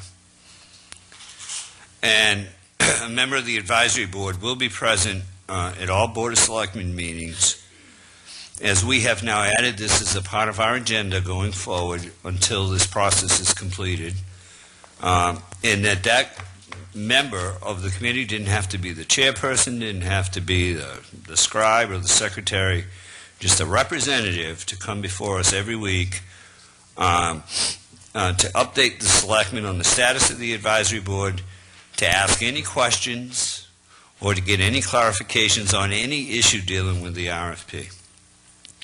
The last thing we want is to turn up, sometime in the end of March, and then have the advisory board show up with 100 different things, and we're ready to give it to Mr. Andrews. So we thought that by keeping both the advisory board and the Board of Selectmen on track, this would be a good way to do that. The next question, this comes in the form of a question to the board. Should we appoint a liaison to the group? If I may, Madam Chair. Please. I don't think so. I think if they're coming in to see us every week, I don't think we need to have a liaison to them. It's just a question. Yeah. That's why. So I just my answer would be, I don't think so. I wouldn't suggest it. You don't think so? Walter? No, I don't think so. I think we're going to pick the best people possible to be on the board. Right. And we should have enough faith in them to do what's right for the town of Wareham. Okay. So, without having a liaison, I think it'll be good. Madam Chair? Because sometimes it's an intimidation factor. I concur. Okay.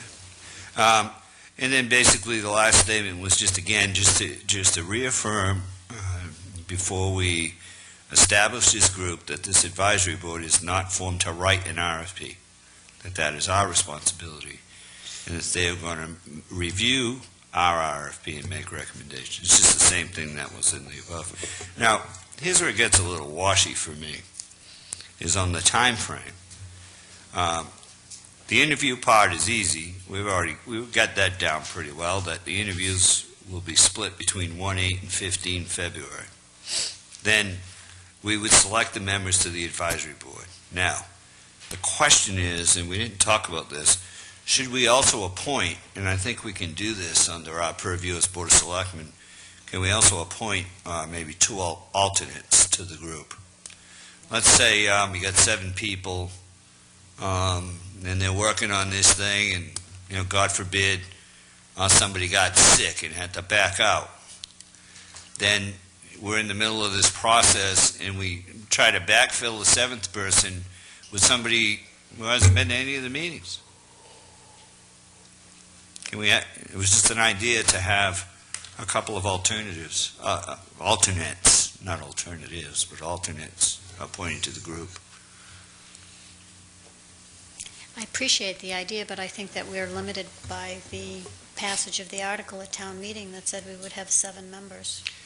Well, did the article not recommend to the Board of Selectmen to create this advisory board of 7 members? It did. We're doing that. We are 7. fulfilling that mission. 7 members. Right.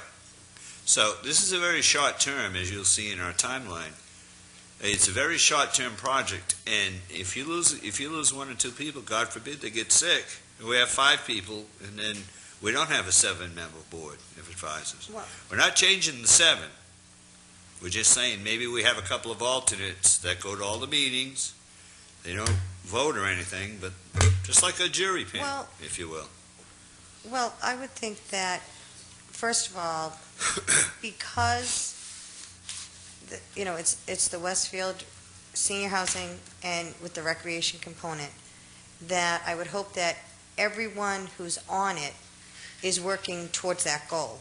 And I would think that anyone who is interested would attend these meetings, even if they're not on the committee. So if there's someone who is attending these committees, I mean, we heard from 3 people today, this evening, and every one of them, one attended every meeting, one attended almost every meeting, and one attended several meetings. So if it matters to people, these are open public meetings. They can go to these meetings, and you know what, if they're sitting in the audience and, God forbid, someone gets ill, the chairman could say, hey, you've been sitting here listening to it. But I think that, it didn't say that we have to appoint and get the recommendation from a 7-member board. We appoint 7 members.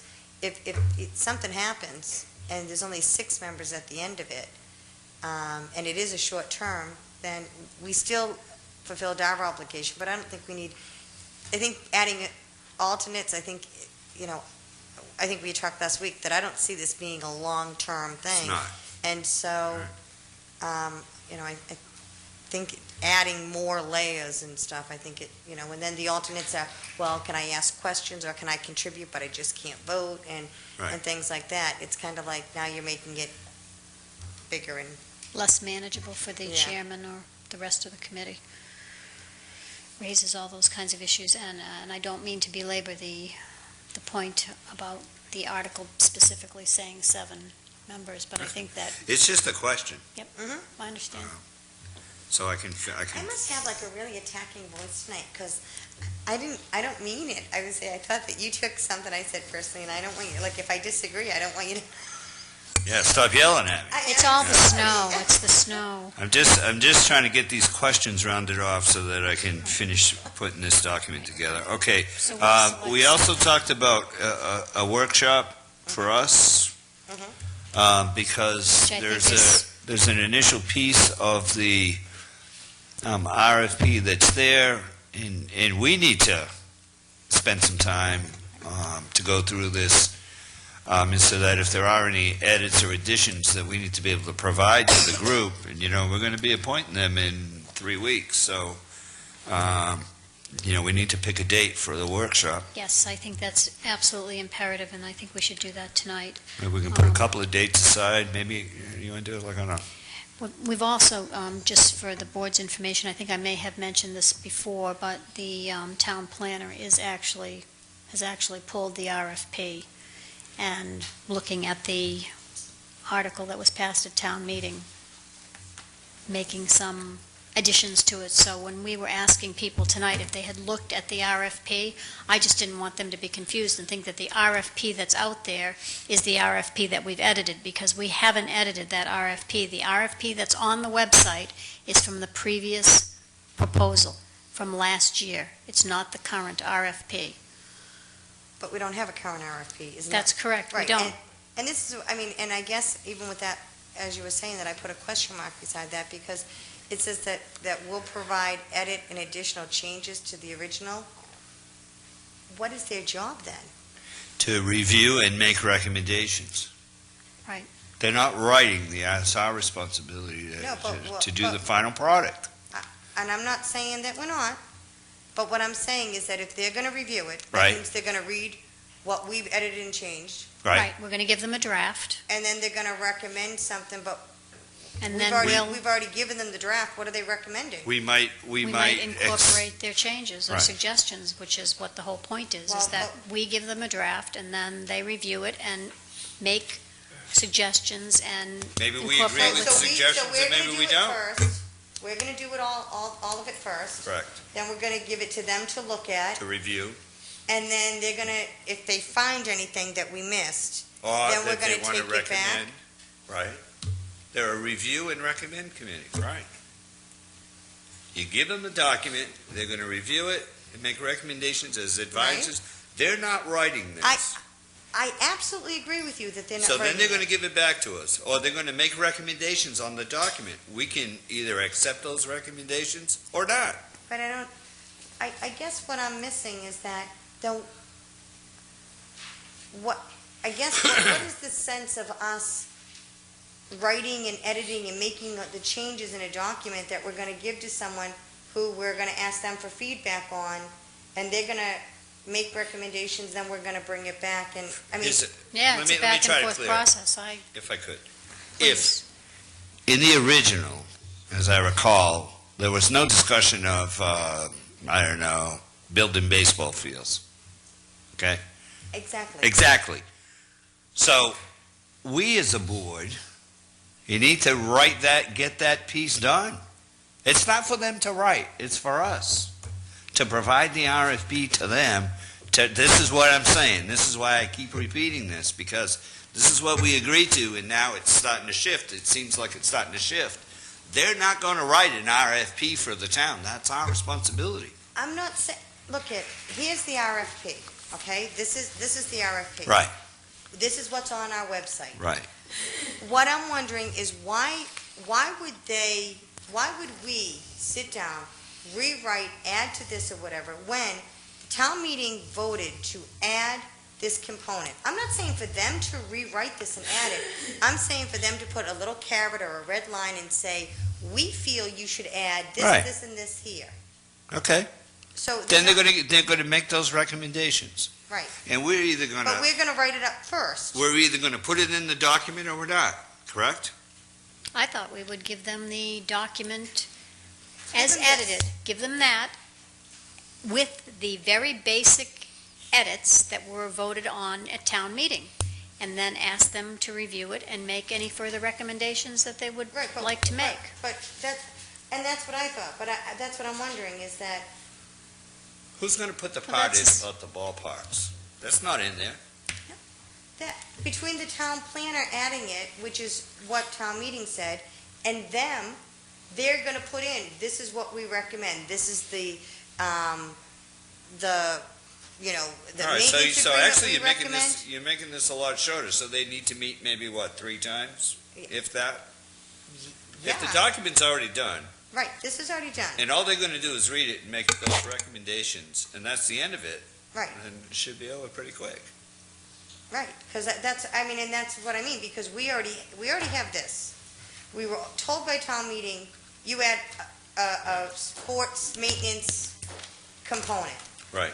I thought that was why one of the big things we were doing is we were looking at, we wanted people with extensive experience on how to, their experience with RFPs, your 3 questions. Right. How much experience you have, because, and nothing against some of the people, but we didn't want people that were just like, oh, well, I love like seniors architecture. and- yeah, right. Yeah, Got it it. wasn't just that. We wanted people that actually understood the RFP process, because they were going to take that part of what the town meeting recommended, and they were going to pretty much put that in as, like, if you look through here, it has, like, an outline on all of, every single thing that they're supposed to be doing. It's the entire outline, that there's going to be another number of, another section, and that will be ball fields, and then it will have all of that. And that is essentially, they're going to review this to make sure it's all on the up and up, and then they're going to take this and recommend adding a component for the ball field and say, these are the recommendations that we make. Here is this, the reasons why, or the supporting evidence, or whatever, as to why these would be favorable. And it would be people who had experience with writing RFPs, especially in this field, so that when we saw them, then we would look at them look at their reasoning and say, yeah, we're going to add that in, or we think They we should recommend treat it adding like it this. in. Right, Right. they're not doing it. Right. They're Well, that's not- what, I think we're saying the same thing. Sounds to me like we're saying the Now, same you said the thing. same thing. You're either going to hand him that one, that's the old one, that needs to be reworked, or have the one that the planner, like the chairman just said, the planner's going to go over it and change it. So what's the difference? If they change that one or change the one that we give them? So it's our responsibility to do it. So the planner will do it, bring it to us, and then we'll give it to them and it's over with. Yeah. And then when they That's what bring we're it back, if they change it a little bit, we can look at it again. I don't know, I guess I'm missing something. I guess I wanted to give a review and recommendation committee something to do. But Because not I to don't- write the RFP. That's right, they're No, gonna but- review that and recommend. Now, if we put together a whole new section, let's say, I don't know, streetlights or something, we put that together as a board of selectmen, how are they gonna review and recommend that unless we give it to them? That's all I'm saying. Any edits or anything that we add as a board, we need to deliver to them to review. We're gonna add things to that as well, I'm sure. I know, All I'm saying is we're going to give them the main document, and then any edits that we make, we're going to give back to them to review. wouldn't it be anything that they recommend? that What about they us? give That to- we're not allowed to make changes? No, Steve, that's not what I'm saying. I'm saying that, I mean, look, if you want to meet every Saturday for a workshop, I 2-3 don't. hours, No, for I us to don't. work on it, I have no problem with that, believe me. But what I'm saying is that I don't understand, what are we giving them? We're giving them all of our work, for them to say okay, to give it back to us, for us to say okay? And I think if I could, Mrs. Ekstrom, if, I- let's I'm put, let me asking see if we can, I'm listening to what you're saying, and I'm also thinking about what the community expects from the Westfield Review and Recommendations Advisory Board.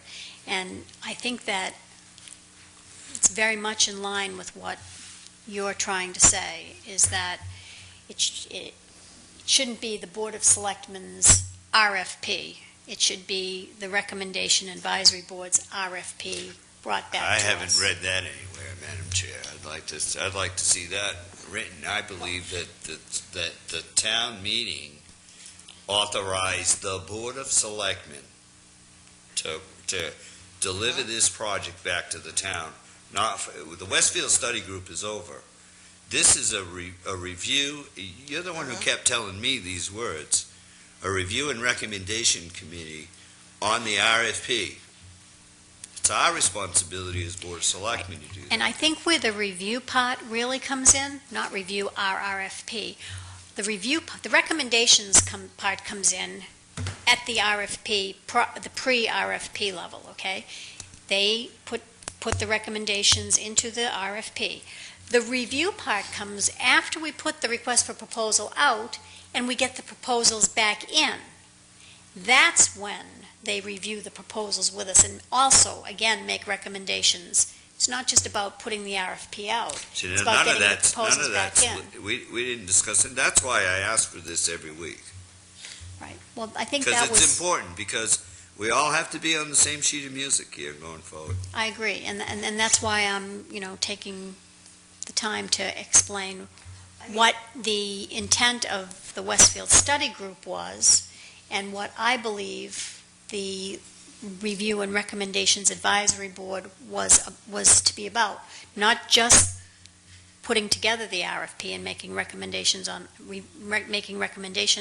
to the board as to what should be in the RFP, but also to be making a review of the proposals after they come in and recommending to the board what they think of the proposals. There's two pieces to the Review and Recommendations Advisory Board. One is the pre-RFP, putting it together and making sure that it has everything that's in there that the town meeting voted on, and to the best of their ability and their knowledge, which goes back to their experience with RFPs and knowing the process, and advising us on RFPs, as well as taking the town planner's advice into consideration. And then once we agree that that's the RFP that we want, and we put it out there to get bids on, we're going to get proposals back.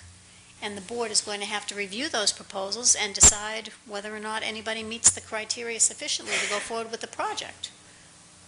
And that's what the board's responsibility is. The board is authorized to go forward with the project once proposals are in, and to select that project and move forward, but not to do it without the advice and review and recommendations from the advisory board. That would be part of the process, so that it's not just put together the RFP, let them give us advice on it, and then when the proposals come in, the board can do whatever it wants with them. The board still has to take under advisement the input on the proposals as well. So it's not a shorter-term gig as we've been talking about. Well, it's a short-term gig to get the RFP out. To get it out, but this Okay. is a whole different component. We hadn't discussed this yet. But to bring it back, it's only 1 or 2 meetings that they would have. They're going to look at them all, review them. Right, so that I would hope that process would take longer than the actual RFP document. I mean, that's where you really have to get into the Right. to the nitty-gritty. That's the most important part of the is the response, and Right, and the trying to selection select process. who has this, who benefits this, who gives the town this, who gives the town that. Right. That's where it gets granular. Right, and that's where this committee also plays a role, this advisory board also plays a role. And that's part of the, That's the part part of we're what, missing in this whole that's part piece, of, right, so. and we need, so we just need to build on this piece. Right. But this is part A, if you will. Right.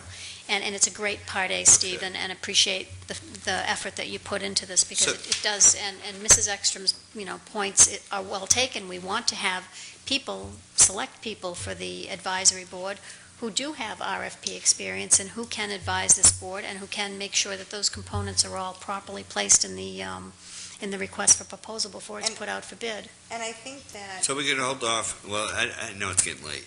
Let me just go It through is, the so last yes, we three. need a last motion three to go real beyond quick. the hour 10, So on the please. workshop piece, we don't have to do Is that there a today, Second. right? All in We don't have favor? to. Aye. Okay, we're going for the All right, so we know at some point we're going to do a workshop at the completion of the beginning piece. So we don't have to set the date today. But Right, and one of the things that I was going to suggest about that is that when the advisory board is ready to present to the board, I mean, I know we're going to have the person coming on a weekly basis, but I Right. think that at some point, a joint workshop with the advisory committee prior to proving the final RFP before Right. it goes out would probably be a good venue to talk Right. about our final changes or our... And of course, final changes. We had a date, but So we combine didn't those actually two. come up with a date for that. Oh, yes, we did, March 21st. One Minute Weekly, March 21st was the completion day. I thought it was March 26th that we had talked about having. Yeah, see, that's why I wrote down the 21st. What? Let me see. Well, And would that be the date then that we would want to have the Board of Selectmen One second. advisory Yes, March board? 26th was the Saturday, Madam Chair, that was a joint, after that last Tuesday, right? A joint effort. and I was going to say that I also think that, Madam Chair, you brought this up, was that one of the things, and I don't want to keep going over it, but I agree that they're not writing it. It's kind of already drafted, they're going to make recommendations, and then we're going to take those recommendations. But I think that one of the reasons why that town meeting, because I do agree with you that as far as town meeting, I mean, town meeting, for lack of better words, didn't trust the selectmen to do this for 3, 4, 5 years or whatever it was. And finally, they saw the value in it, but that is why I believe that when the Westfield Study Committee came back and said, but we're going to have this advisory board doing these recommendations and reviewing it or whatever, then the town meeting felt more comfortable, that there was a check and balance, if you Are will. you saying or the something. town meeting doesn't trust the Board of Selectmen? Yeah. Wow. Well, maybe they trust us now, but I don't know if they trusted us. Well, on the RFP, still you're telling the committee to look at the RFP. That RFP is null and void, in other words. The town committee, the town already voted on what we have to put in there. So let the planner put in what has to be in there, and then we can give it to them. Because there's changes. That's gonna what- be made. It's a minimal Because edit. that was right. Why should they go over there and worry about putting the ball field in and worrying about different other They're not. things. It's a good starting Should point. I be think, already I in think there. that's a good compromise. We take that document, Right. planner loads in what town meeting said in the appropriate places, and then they take it and do whatever else they're gonna do with it. Right. Just to make sure that we're, you know, Yeah, we still, that's I mean, we wanna help pretty them and much give what we them talked about last week. a good start with all the little pieces in there, and then whatever else they do and Okay, advise so I'll us take on. this, Madam Chair, and embellish on these paragraphs.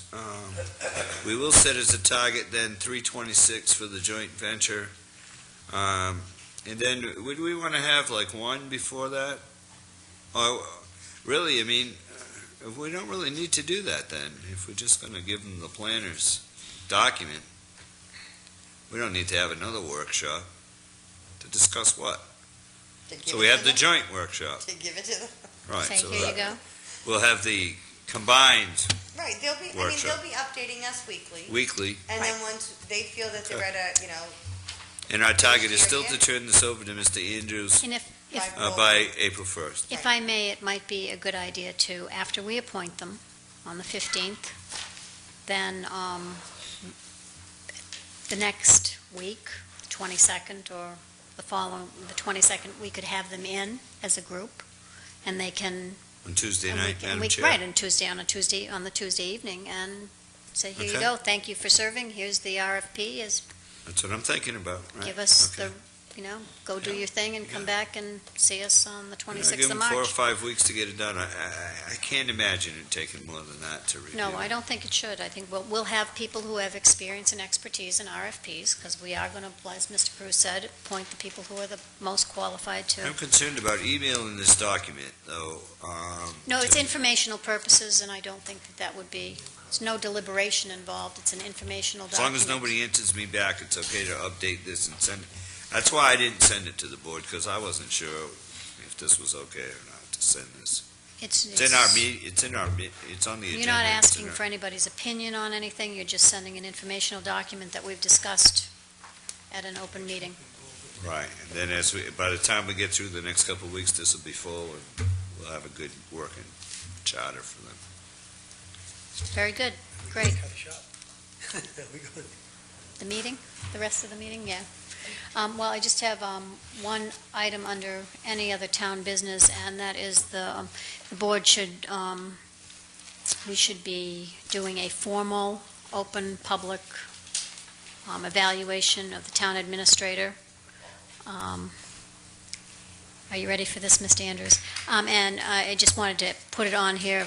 We would have a discussion next week, possibly, on his evaluation. I know that we had a 6-month evaluation to denote the probation period.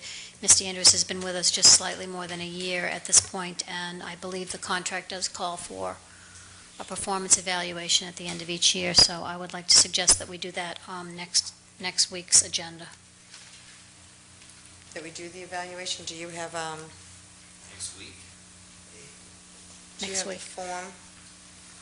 Or like do you have anything that, We do have the, I do have the paperwork from the, when we went through the job objectives and goals, and I will we can get re-email to us that. so we can, yeah. So we I can will, all I will, review it I'll and send that to you again, so you'd have to go hunting for it from Get my June. big red pen out.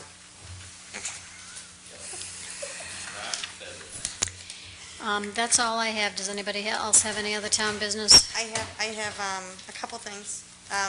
Stop the Violence, we had a planning meeting last week. It was very well attended. We will be having another planning meeting this Thursday, 6:30, in this room. Anyone who, nonprofits, businesses, people who are active, in the community, people who live in the community or work in the community and just care about the community. If you want to help us plan a rally vigil that I think we had a lot of great ideas. We were kind of, I mean this in a positive way, all over the map with good suggestions. And this week, we're going to try to bring it back in. I spoke with Chief Stanley today. I spoke with Lieutenant Walsh and a couple of the officers over the last few days, and they're very excited about it. So if there's anyone out there that wants to get involved, or you know someone that wants to get involved to help us plan it, please show up here Thursday at 6:30. And if I could just elaborate on that for a second, the Stop the Violence Committee, if you will, is doing a lot of things, and I would like to commend Selectman Ekstrom for her initiative in getting it started. We did have participation from the schools, from the police department, from the Boys and Girls Club, from youth organizations, from church and clergy. There are a lot of people who are interested in working on both short-term goals and plans, the short-term plan being some events to raise community awareness. And I'm working on an agenda even. And we're also looking at longer-term goals, mentoring programs for our youth, and to be working with the court systems in trying to get some more attention to some of the repeat offenders in our community. We have had indication from the court system that they are willing to participate and help us with our community effort. And I'd like to thank the folks who showed up last week. And again, we're all looking to raise people's awareness and to see what we can do as a community to raise the level of respect and civility for one another, and to teach our children and our youth the same, in the hope that we can stop the violence and, or at least bring it to somewhat of a screeching halt. We're looking at everything from gun amnesty programs to, as I said, mentoring programs, and some involvement of the community, further involvement of the community with the things that are going on in the school department, that are planned to be going on in the school department. So bring your ideas and your thinking cap and join us on Thursday evening at 6:30. Thank you. And Madam Chair, I had spoken to Mrs. Ekstrom. I got a few phone calls on this, on the time of the meeting, and I noticed she moved it up a half hour. I figure I'll split the difference. And to those who called, there were some business people and folks who work during the day, and they don't get in till late, and they were hoping maybe a 7 o'clock start time would be. But the start time is 6:30. But as Mrs. Ekstrom told me that, Join in. Don't worry. There's no late to the meeting, correct? Right. There's no I'm late. always late. If they can't make it till 7 or 7:30, That's fine. I'll I'm be sure there. we'll still be here. And there are folks that we've invited to come who, do get off work at 4:30 or 5 and are going to be hanging around till 6:30 to show up too. So we're trying to meet people in the middle on the time of the meeting. So, Okay, and I was saying, just one other thing, if people saw me grab my BlackBerry here. Kara had just wanted to clarify that, I guess earlier in the meeting, we had talked about that she wasn't in attendance Friday. She said she just wanted to make it clear that it wasn't that she just decided that she didn't go, that she had car trouble. And so she just wanted to make that clear. So I can email that, I guess, to, or print that particular thing, so, if anyone wants it, because it did come in on my BlackBerry, so. But I just wanted to get that out there. People saw me doing it, and just to get that out, she didn't want people hanging out there thinking that she didn't go, that she had an issue that she couldn't get there because of. any other town business that you have, Mrs. Ekstrom? No, but I have 2 sewer businesses. And they're Okay, passed. let's do any other town business. Mr. Cruz, Mr. Holmes, we're good? Okay, we have any other sewer business? Okay. Okay, I would like to see if the Board of Sewer Commissioners, if we may want to consider, if you remember when Mr. Campina came in with Woodard and Curran, that they were talking about that once they figured out these things, that there was 123,000 gallons, I don't know what it was, but there was a certain number. And I know that, speaking of Westfield, that one of the things with the Westfield RFP was either doing a package treatment plant or tying into sewer. And I mean, depending upon how many units that we're estimating, and I know from the previous RFPs what it was, but that the board may want to consider, food for thought, to consider reserving 20 or 25,000 gallons for the Westfield project, so that they could tie into sewer, which would actually be another benefit for the developer, and could actually lower the prices of the units because they don't have to put in a package treatment plant. So that's just one thing for consideration. The second thing is at the MMA, they have innovation awards, and one of the things that they had mentioned, but they didn't have any specific information on it, was an anaerobic digestion to offset energy costs.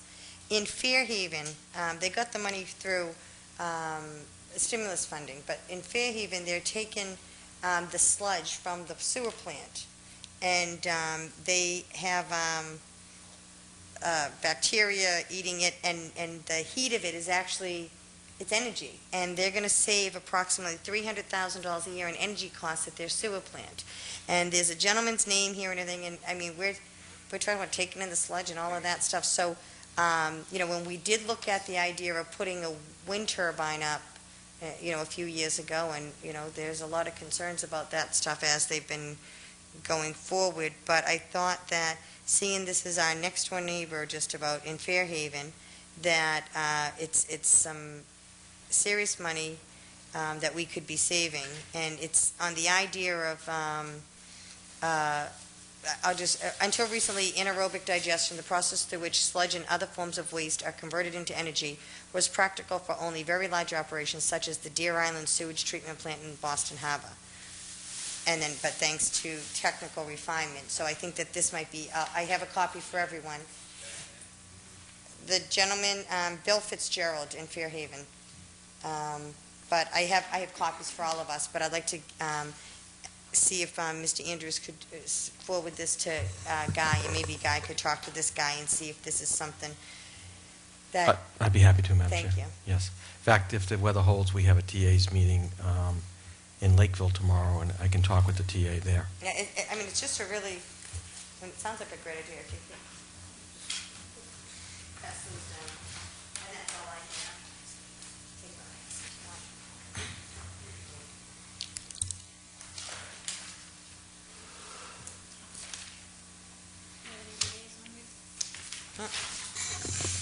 Is there anything else, Ms. Andrews? Did you have anything else you wanted to I'm all set, Madam Chair. mention Thank to you. the board? I'm good, thank you. Okay, motion to adjourn. So moved. Is there a second? All in favor? This meeting is adjourned. Thank you and good night. Good night.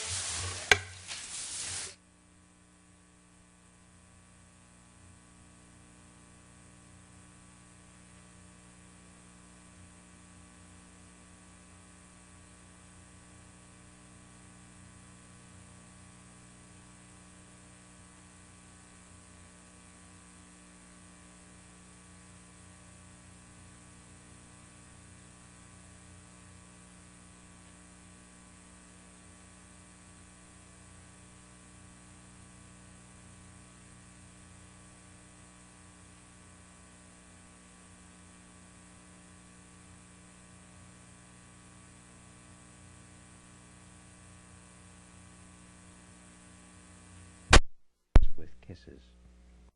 Afterwards, they lay in each other's arms.